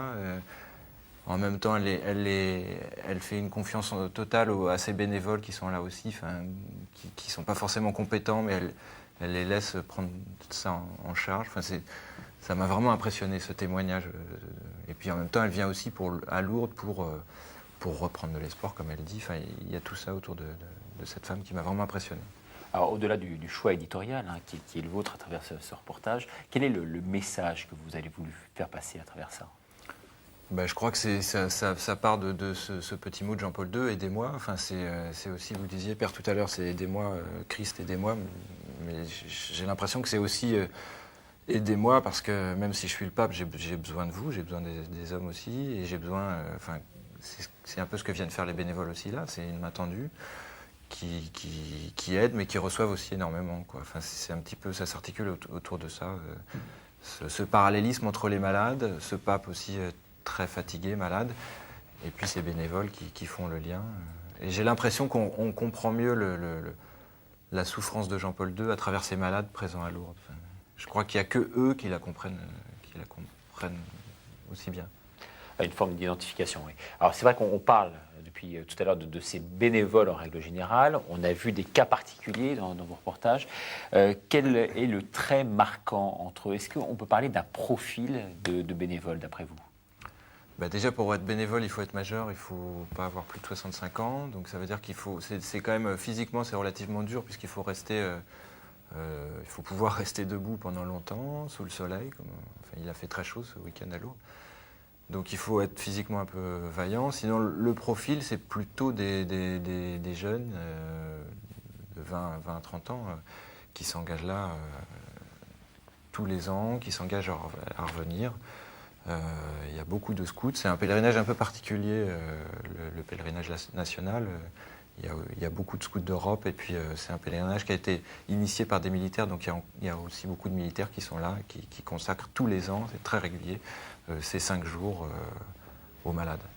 Alors justement, peut-on vivre vraiment, c'est l'une des questions qui a été posée finalement en filigrane dans ce reportage, peut-on vivre cette manifestation de l'intérieur quand on s'investit comme ils le font, quand on doit être disponible pour ces malades 24 heures sur 24 ? C'est à double sens. Enfin, il y en a qui ont la chance justement d'avoir les meilleures places parce qu'ils vont faire la sécurité ou ils vont donner l'eau, ils vont pouvoir circuler. Donc finalement, ils ont plus de chance que d'autres. Mais il y en a qui vont être très très loin dans le sanctuaire et qui ne vont pas du tout vivre les célébrations, qui ne vont pas forcément communier non plus. Enfin, c'est une autre façon de vivre ce pèlerinage. Enfin, mais c'est vrai qu'il y en a pour qui ils ratent un peu quelque chose. Enfin, je ne pense pas qu'ils le vivent comme ça. Mais... Ouais. En tous les cas, on a bien vu à travers l'un des intervenants qui disait cette phrase très, très marquante, hein, « Il n'y a qu'à Lourdes que j'arrive à déverser mon émotion ». Ouais. On a l'impression que cette personne vient pour ça. Et c'est vrai qu'ils viennent de façon récurrente, puisque une fois qu'ils ont mis un peu le pied dans cet engrenage de pèlerinage, ils reviennent, mon père, là je peux me tourner vers vous, quasiment, je ne dirais pas systématiquement tous les ans, mais c'est vrai qu'on voit des gens revenir au fil des années. Il est sûr que les bénévoles de tous les diocèses, de tous ceux qui viennent à Lourdes, c'est un engagement. Et il y a le temps du pèlerinage à Lourdes, mais il y a aussi tout ce qui se vit, enfin, tout ce qu'ils vivent dans l'année. Je connais beaucoup de bénévoles, continuent d'avoir un lien, soit par écrit, soit à l'occasion d'une visite, avec le malade qui leur a été donné d'accompagner à Lourdes. C'est vraiment un engagement pour eux. Je ne suis pas tout à fait d'accord sur ce que vous avez dit. Même s'ils sont au service, ils vivent un pèlerinage. Ils ne vont pas à Lourdes faire ce que j'appellerais, avec toute la noblesse du terme, de l'humanitaire. Ils viennent vivre un pèlerinage en étant actifs. Et ça, je crois que c'est important. Ils le disent tous. Ils vivent un pèlerinage. Quand bien même ils sont de corvée de nettoyage de chambre pendant que le malade est dans la salle à manger, etc., pour eux, c'est leur manière de vivre le pèlerinage. Et je crois que ça a tout autant de valeur. Ils le disent, c'est un pèlerinage, ils ne viennent pas rendre service, et puis ils vont revenir à un autre moment de l'année pour, je ne sais pas quoi, les bras en croix devant la grotte. C'est la même chose, c'est la même dynamique. Et ça, je crois que c'est très important. C'est aussi souvent ce qui fait venir des gens. Des personnes qui se disent, qu'est-ce que je vais aller faire à Lourdes? Qu'est-ce que je vais aller faire en pèlerinage? Je ne sais pas prier, je ne vais pas aller à des messes. On a entendu là, des messes de 3 heures, ça ne m'intéresse pas. Je vais aller rendre service. Et en rendant service, on se rend compte qu'en fin de compte, il y a une âme à ce service. Et ça les conduit à la prière. Donc c'est vraiment la même dynamique. Ça, je suis témoin de cela très souvent. Vous voulez intervenir? Oui, je suis vraiment d'accord avec vous. C'est un peu la même chose qu'on vit lorsqu'on filme un pèlerinage comme ça. Quand on filme un pèlerinage, on ne le vit pas directement. Comme on accompagne un malade, on ne peut pas le vivre directement puisqu'on doit s'occuper du malade. Mais à travers, je veux dire, en étant en situation d'observateur, en tout cas de personnes qui vivent le pèlerinage, on le reçoit directement en plein cœur. C'est une manière indirecte. Quand on filme les gens qui vivent le pèlerinage, le fait de les interroger, le fait de les écouter, de les observer et prendre un peu de distance avec ce qui se vit, on le reçoit encore plus fort avec un écho qui est décuplé. Oui, c'est votre sentiment, Frédéric? Oui, non, c'est vrai que c'est très fort. Ouais. Et puis la rencontre avec les malades, c'est vraiment étonnant. Enfin, il y a quelque chose de fort qui se passe. Il y a peut-être un autre élément sur lequel on peut insister. Le père parlait tout à l'heure de l'engagement. C'est vrai qu'aujourd'hui, dans notre société, on parle au contraire de désengagement. L'engagement n'a pas vraiment bonne presse, n'est pas répandu, en tout cas en tant que tel. Et c'est vrai qu'à travers ces manifestations à Lourdes, on sent quand même une synergie se créer, on sent une solidarité, tout simplement. Ça, on peut employer ce mot, se dessiner. Là aussi, ça vous a marqué? Oui, en plus, il y a l'organisation, c'est quand même 3000 bénévoles à gérer, c'est des soins à donner, c'est des gens qui ne sont pas forcément compétents, qui vont... Enfin là, Céline, moi, ça m'a vraiment surpris. Elle est autiste et elle a vraiment... Enfin, j'ai pas mis toute la séquence, mais elle a vraiment été très, très violente sur ce chemin vers l'accueil Notre-Dame. Et moi, j'ai été surpris de voir comment les bénévoles réagissent, restent toujours très calmes, ne sont jamais effrayés. À aucun moment, on se dit la situation leur échappe, quoi. Enfin, et pourtant, ce sont des gens comme vous et moi, qui n'ont aucune compétence hospitalière, qui n'ont aucune formation. Enfin, ils ont quelques notions, mais ils arrivent à garder leur calme. Enfin, c'est étonnant. Justement, quel regard portez-vous sur ce lien qui peut exister entre les bénévoles d'un côté et les malades de l'autre? Finalement, c'était tout l'enjeu de votre reportage. Bah, je crois qu'il y a vraiment un échange. En fait, quasiment tous les bénévoles disent que c'est eux qui reçoivent, que c'est eux qui vont chercher. On a presque l'impression, quand on les entend parler, que c'est pas eux qui donnent, c'est eux qui reçoivent. Là, ce sont des malades vraiment particuliers, puisque ce sont des malades mentaux en plus handicapés. Donc, il y en a certains qui parlent pas. Il y en a beaucoup qui parlent pas. Il y en a certains, comme Céline, qui peuvent être assez violents physiquement, et pourtant ils reçoivent. Bon, après, c'est des choses assez simples, discrètes. Je crois que ça se passe vraiment entre le malade et le bénévole. C'est un petit mot de Céline ou une petite caresse à un moment qui fait que, voilà, il va recevoir énormément. Sur cet aspect-là, vous voulez intervenir, mon père? Non, je crois que le lieu même qui est Lourdes permet justement cette rencontre qu'on ne vit pas au quotidien dans la société. Chacun est cloisonné. On peut dire la même chose sur les très jeunes, les adultes, les personnes âgées, etc. Les malades sont enfermés dans des maisons spécialisées, sont traités comme des produits techniques. À Lourdes, nous sommes tous des êtres humains et chacun se reçoit l'un l'autre. Et c'est ça qui crée cette ambiance très particulière qui a un fondement, qui habite chacun. C'est certainement la parole de Dieu, c'est la volonté de se donner. Mais le lieu permet cette rencontre et c'est ça qui est fantastique, qui est parlant. Je crois que c'est Tim Guénard qui disait finalement à Lourdes, on est tous malades et handicapés, mais bien sûr chacun à sa façon. Marie-Joëlle est une jeune handicapée, membre de l'OCH, l'Office chrétien des handicapés. Emmanuel Pelat l'a suivie pendant près de 32 heures. À l'instar de Marie-Joëlle et grâce à Bernadette Soubirous, les chrétiens comprennent que leur vie a de la valeur aux yeux de Dieu, aussi petit et pauvre soit-il. Regardez plutôt ce reportage, donc signé Emmanuel Pelat. Prier le chapelet, égrener cette prière à la Vierge Marie, ici, à Lourdes, en communion avec le pape Jean-Paul II. Marie-Joëlle en rêvait. Aujourd'hui, ce rêve se réalise. Ce samedi 14 août, le sanctuaire est plein. Après des mois d'attente, le Saint-Père est enfin là, pour la plus grande joie de Marie-Joëlle.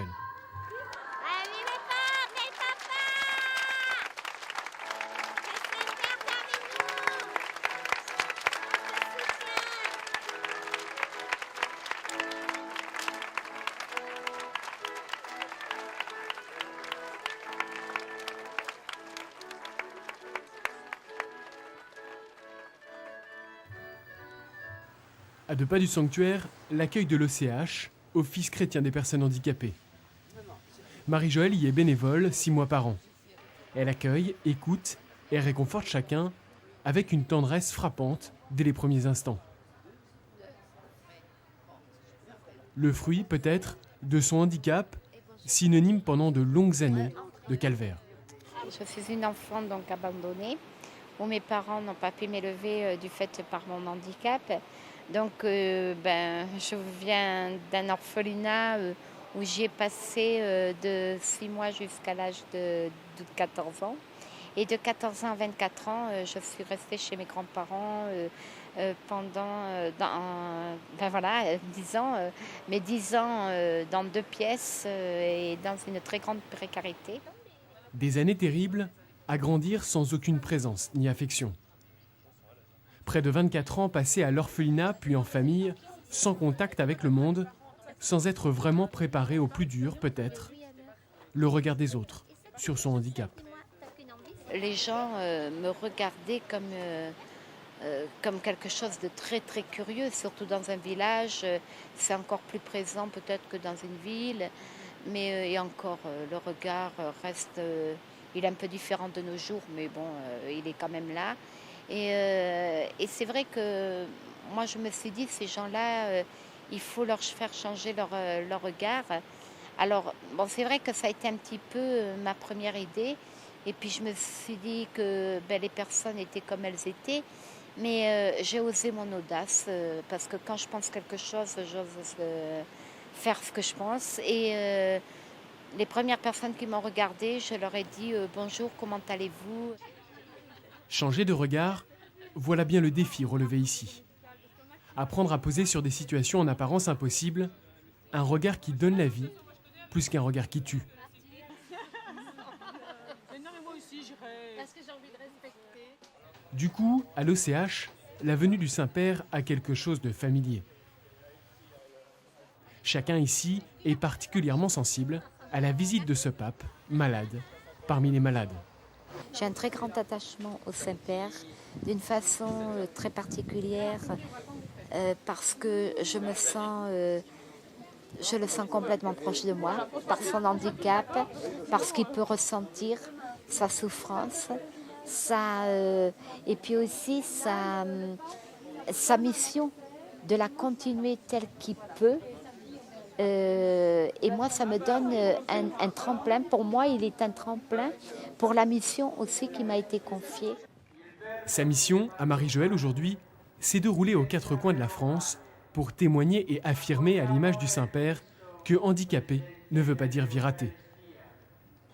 Une espérance qui, pour Marie-Joëlle, est un peu tombée du ciel. L'histoire d'une rencontre au cœur, un soir de Noël dans son orphelinat, venu tout apaiser. C'est depuis mon enfance, quand j'étais abandonnée. Une sœur m'a dit que la Vierge Marie était la maman de tous les enfants du monde.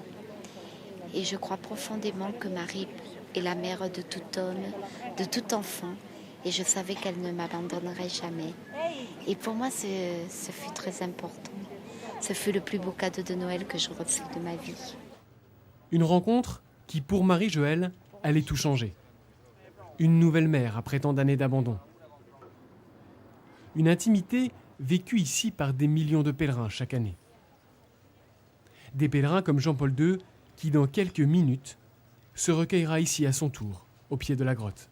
Pour lui, je pense que ça va être une très très grande émotion de se retrouver dans ce lieu marial, puisqu'il parcourt tous les lieux vraiment mariales.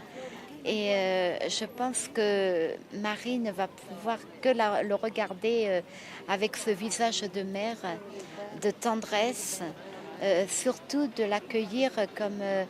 je pense que la Vierge Marie, je ne peux pas vraiment dire ce qu'elle va sentir dans son cœur. Je ne suis pas près d'elle pour vraiment le dire, mais je pense très honnêtement qu'elle va l'accueillir en tant que très grand enfant et comme un enfant très reconnu, sachant que le Saint-Père l'aime tellement. 12h30, le soleil est au zénith sur la basilique. Le long du Gave, chacun scrute l'arrivée du Saint-Père. L'attente est fébrile. Sous son parapluie, Marie-Joëlle est en bonne place et a déjà entamé son chapelet. Et puis, soudain, surgit la papa mobile sous les applaudissements.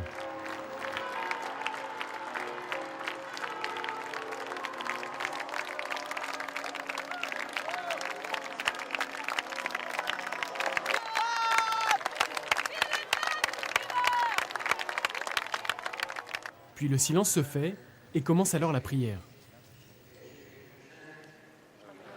De l'autre côté du Gave, Jean-Paul II, au pied de la grotte, s'agenouille, bouleversé, et pleure. De loin, et les pèlerins n'en savent rien, mais un profond silence saisit alors chacun. Le cardinal Etchegaray lit même son discours, un message adressé aux malades, plein de tendresse et de compassion. J'ai beaucoup aimé quand il a dit s'il pouvait nous prendre tous dans ses bras. Et ça montre bien toute la tendresse du Père qu'il a pour nous, pour chacun de nous. Et c'est vraiment un envoyé de Dieu et de la Vierge Marie. Voilà, c'est très fort. À la surprise générale, le Saint-Père laisse alors sa papa mobile et s'avance en fauteuil dans le sanctuaire. Ça donne des frissons parce que tu sais, il a vraiment pris l'allée comme nous. Comme nous, on va à l'accueil. C'est extraordinaire parce que là, vraiment, quand on parle toujours de protection, ben lui, alors là, il s'est mis comme nous. Hein. C'était trop bien. Et on le poussait, tu sais, comme un brancardier. Vraiment. Des moments forts pour Marie-Joëlle, presque inoubliables. Un véritable témoignage pour chacun. C'est un témoignage fort parce que c'est vrai que quand on voit la faiblesse du Saint-Père et qu'on sent que pour lui c'est difficile, enfin, on sent qu'il y a cette force en lui qui aimerait peut-être en faire encore plus, mais on sent quand même qu'il est très, très, très humble. Hein. Vraiment, hein, il est prêtri comme disait Bernadette, je suis moulu comme un grain de blé. Et c'est tout à fait ça, quoi. Quand on le voit, c'est vraiment ça. Et moi, je me dis, à travers ma souffrance de chaque jour, mon handicap, ça me donne une espérance, mais folle. Dimanche 15 août, depuis l'aube, bénévoles et pèlerins affluent en masse dans le sanctuaire pour la messe dominicale. Des pèlerins parmi lesquels, bien sûr, Marie-Joëlle et ses amis, qui n'auraient raté cette rencontre sous aucun prétexte.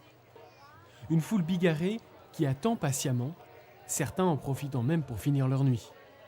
Il faut dire que les premiers sont là depuis 2-3 heures du matin, voire même ont dormi sur place. Alors, quand le Saint-Père arrive, c'est l'explosion de joie. Il est là, on le voit bien. On le voit bien, regarde, il est là. El papa!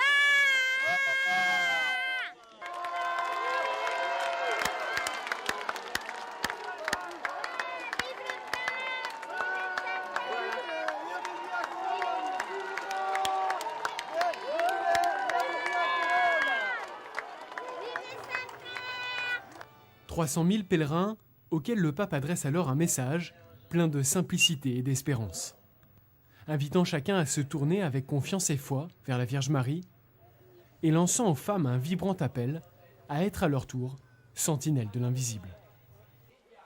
Une homélie, une prière, pour que chacun se tourne toujours un peu plus à son image, vers le Christ.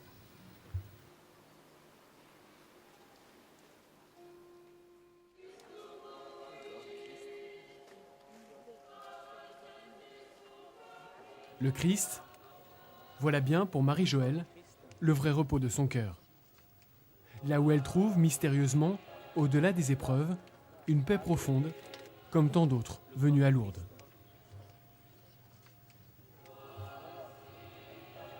Un secret d'amour difficile à saisir qui est venu pourtant répéter aujourd'hui inlassablement à qui veut l'entendre, ce pape malade. Saint-Père, on t'aime. On te soutient dans ta maladie.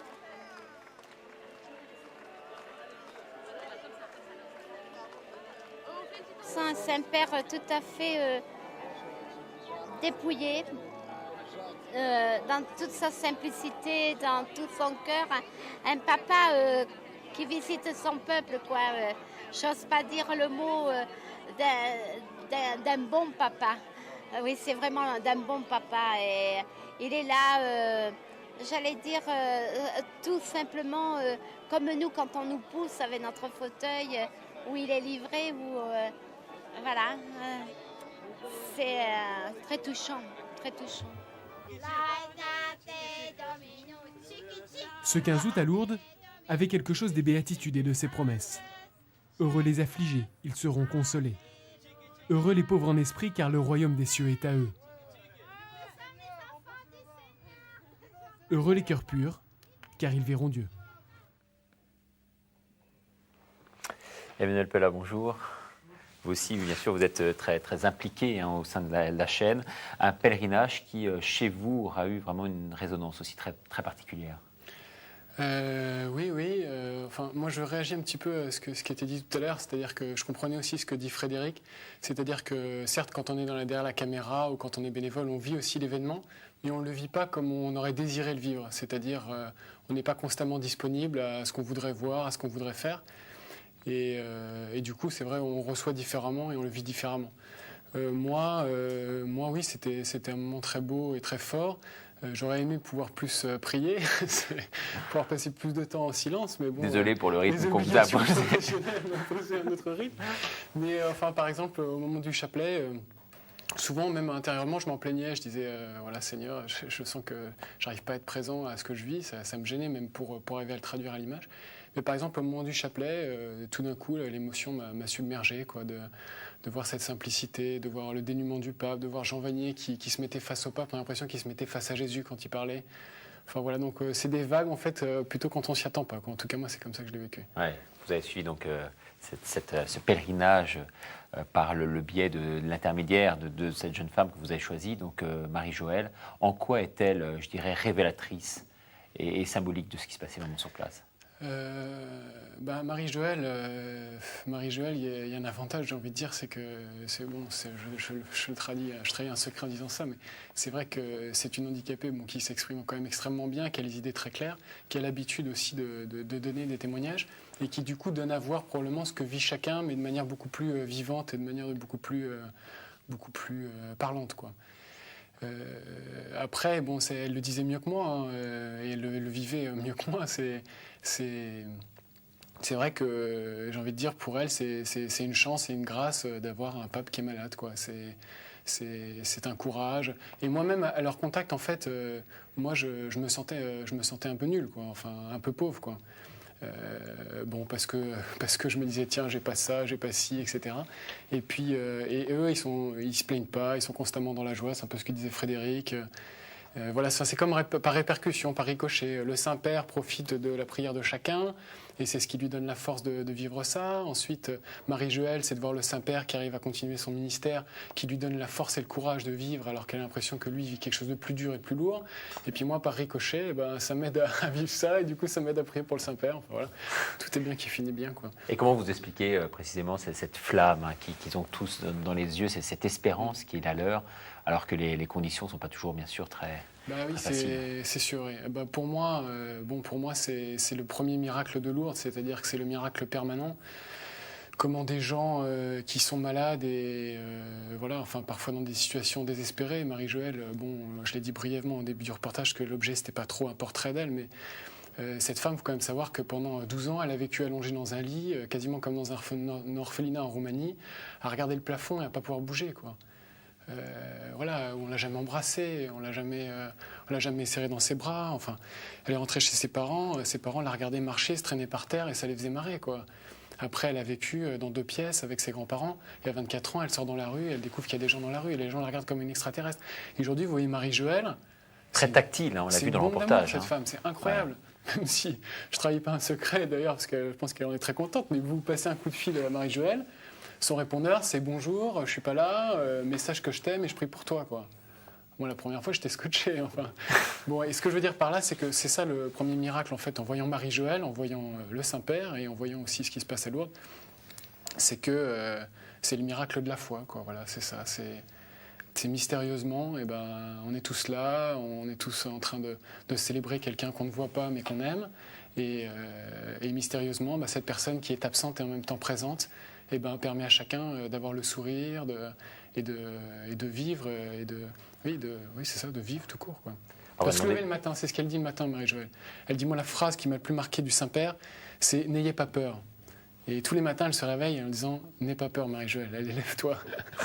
On va bien sûr faire réagir nos autres invités. On a beaucoup insisté depuis le début de cette émission sur les regards des autres, sur les personnes handicapées. Mais handicap ne veut pas dire pour autant vie ratée. Ça, vous le précisez bien et c'est important de le souligner. Oui. Ça me permet de dire un truc que je voulais dire, en fait, c'est que moi, je me souviens quand j'étais allé au JMJ de Rome, à l'époque, j'étais croyant, mais c'était récent, et j'étais assez énervé, en fait, par le fait que tout le monde se tourne constamment vers le Saint-Père, quoi. Je trouvais que c'était un peu beaucoup, quoi. Par exemple, pendant la veillée, je m'étais dit, au moment le Saint-Père, même, il pourrait quand même se mettre de côté, puis qu'on sorte l'Eucharistie, parce qu'on n'est pas venu pour le Saint-Père, qu'on est venu pour Jésus. Et en fait, ce qui est très beau, c'est vrai, c'est que le Saint-Père, mystérieusement, sans que les gens forcément s'en rendent compte, ou sans moi-même que je m'en rende compte, il donne à voir, il donne à voir Jésus, quoi. Et c'est vrai qu'à Lourdes, là, ce qui était particulièrement beau, vous l'aviez dit, c'est qu'il était plus effacé que d'habitude, quoi. D'abord à cause de sa maladie, de sa fatigue, etc. Et puis les conditions faisaient ça aussi. Vous voulez réagir par rapport à ce positionnement du Saint-Père ? Oui, enfin, le positionnement, c'est le positionnement qu'on lui donne. C'est parce que c'est la surcharge affective, on l'a vu même dans ce reportage. Mais je crois que le pape ne s'est jamais substitué à l'Eucharistie et il n'a jamais joué la vedette. Moi, j'ai un souvenir que j'ai, tout à l'heure on parlait du Parc des Princes, c'était aussi là, en gros la première fois que je rencontrais le pape. Et devant les jeunes, en délire dans l'ambiance Parc des Princes, Paris 1980, le pape disait, oui, d'accord, je suis pape depuis 2 ans, je suis évêque, mais avant tout, je suis chrétien, je suis baptisé. Et ça, je crois qu'il l'a toujours dit. Et dans les titres honorifiques qu'on donne au pape, il est évêque de Rome, etc., il est serviteur des serviteurs de Dieu. Et je crois que c'est ça, voilà, il est serviteur. Alors chacun reçoit ce qu'il est, bon, il y a un protocole obligatoire, c'est une personnalité internationale, etc., etc., comme tant d'autres du reste. Bon. Mais lui, voilà, il agit en serviteur. Et à Lourdes, il a fait un pèlerinage et il a joué le service de la prière au cœur de sa mission. Je crois que c'est ça son positionnement. Un point, c'est tout. Et de fait... Mais c'est vrai que c'est important de le souligner parce que dans le grand public, il y a quand même une part des gens, une partie importante des gens qui s'élèvent un peu précisément contre ce protocole. Pas forcément inhérent à la présence du pape, si vous voulez. Mais vous savez, on a le même protocole lorsque telle ou telle vedette vient lancer son nouveau disque sur les Champs-Élysées. Hein. C'est-à-dire que, voilà, il y a toute une surveillance, il y a des gardes, tout ça. J'avais noté des services officiels avaient été frappés lors de précédents voyages du pape en France. Lorsqu'un chef d'État vient en France, en gros, il est, pour le plus modeste, accompagné d'une délégation de 150 personnes. Quand le pape se déplace dans un autre pays, il y a tout de suite 6 personnes. Alors on dit, mais c'est pas possible. Alors quelles sont précisément ces 6 personnes, justement, pour le public? J'en sais rien. Mais je veux dire, il y a son secrétaire, il y a la personne qui est à côté de lui qui s'occupe de ses affaires, ce qu'on appelle le valet. Ouais. Il y a un cérémoniaire, il y a la religieuse qui a l'habitude... Et puis, un point, c'est tout. Et puis, il y a 1 ou 2 responsables de la sécurité du Vatican, parce que ce sont les règles internationales. Puis, un point, c'est tout. Mais pour moi, si je peux me permettre, ce qui est important aussi, enfin, moi, c'est comme ça que je le ressens en tout cas, parce que si on se dit, bon, le pape, quand Madonna arrive, c'est encore pire, bon, c'est une réponse, mais bon, à la fois, je trouve que c'est pas pleinement satisfaisant.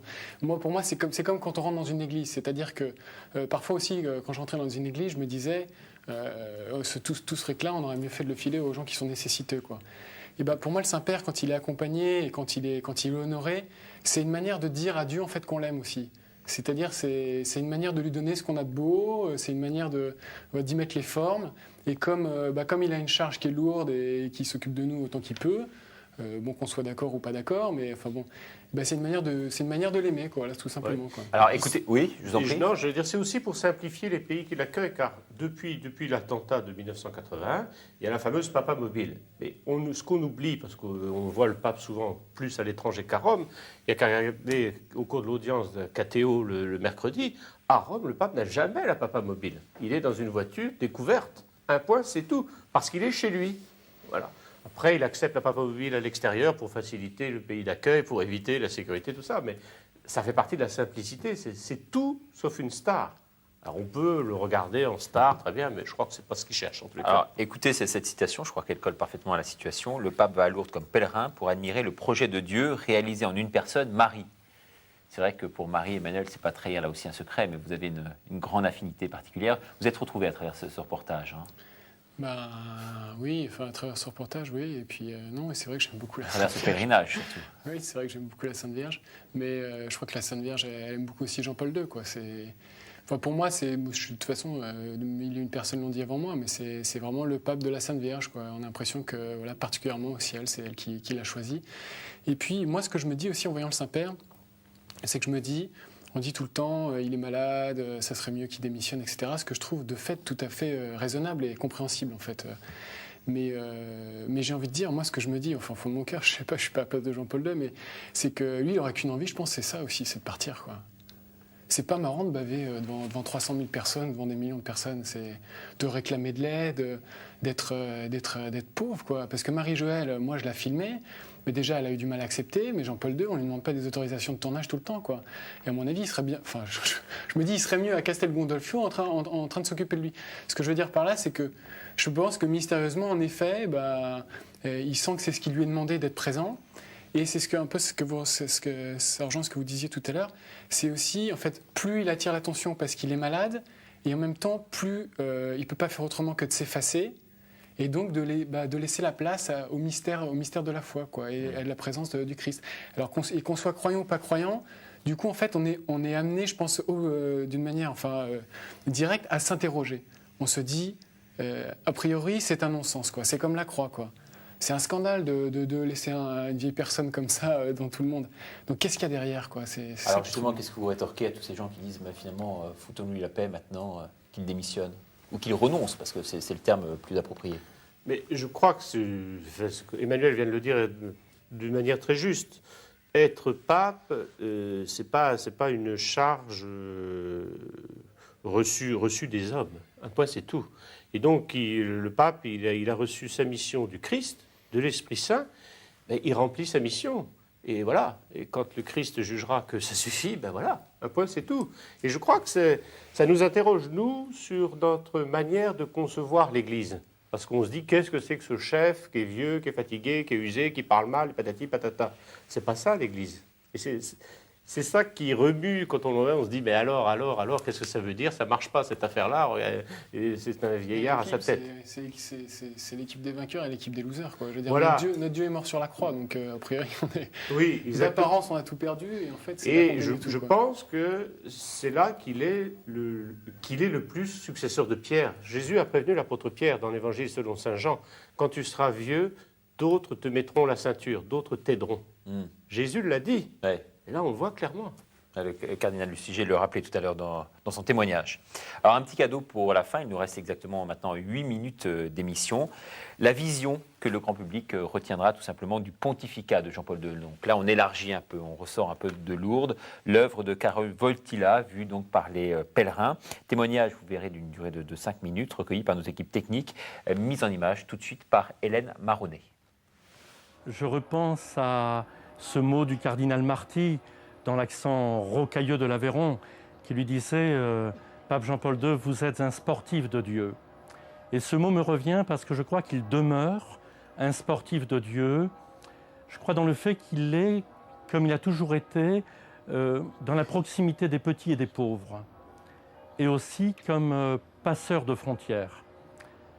Je pense qu'à travers tout son pontificat, ces plus de 100 voyages, représente son souci de traverser les frontières, et même de traverser les frontières dont on dit qu'elles ne sont pas traversables. C'est le parti pris, malgré la maladie, malgré ce qui accable son corps, c'est ce parti pris de porter dans ce corps, jusqu'au bout, le témoignage de l'Évangile, dans un esprit de profonde liberté, de proximité des pauvres, des petits, et dans le souci de donner pour aujourd'hui un message d'espérance. Et je crois qu'on a besoin aujourd'hui de ce souffle. C'était vraiment un exemple pour nous, un homme de prière. Et il peut, à travers tout ses attitudes, sa sincérité, son authenticité, il peut vraiment nous faire comprendre que par la prière, par la générosité du cœur, pour avoir les mains ouvertes auprès de toutes ces personnes qui souffrent, dans leur chair, dans leur corps, dans leur cœur. Je crois que c'est vraiment un exemple extraordinaire pour notre génération.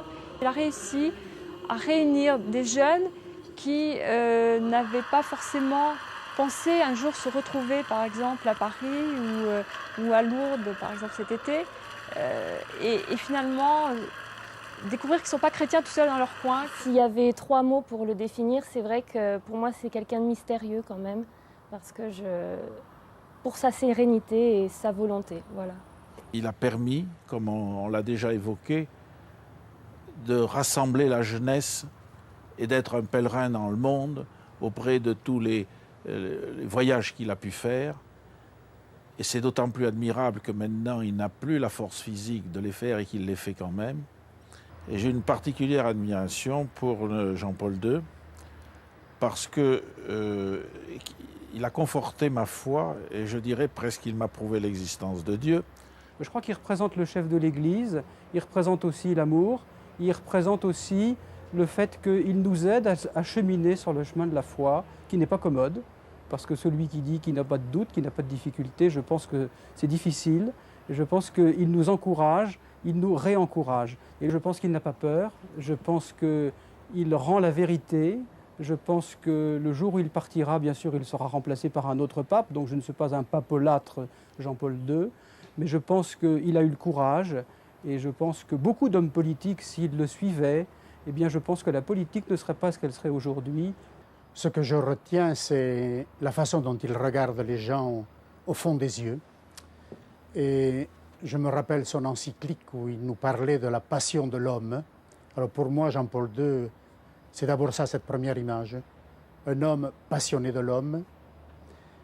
Ma deuxième image que je garderai, c'est parce que je suis assomptionniste, je pense, c'est un pèlerin infatigable. Si on faisait l'inventaire des kilomètres parcourus, des foules rassemblées et des sanctuaires visités, je pense qu'on fait le tour du monde plusieurs fois. 13 fois. 13 fois. Donc cela me paraît plus qu'un challenge, plus qu'un défi. C'est vraiment une merveille de la grâce.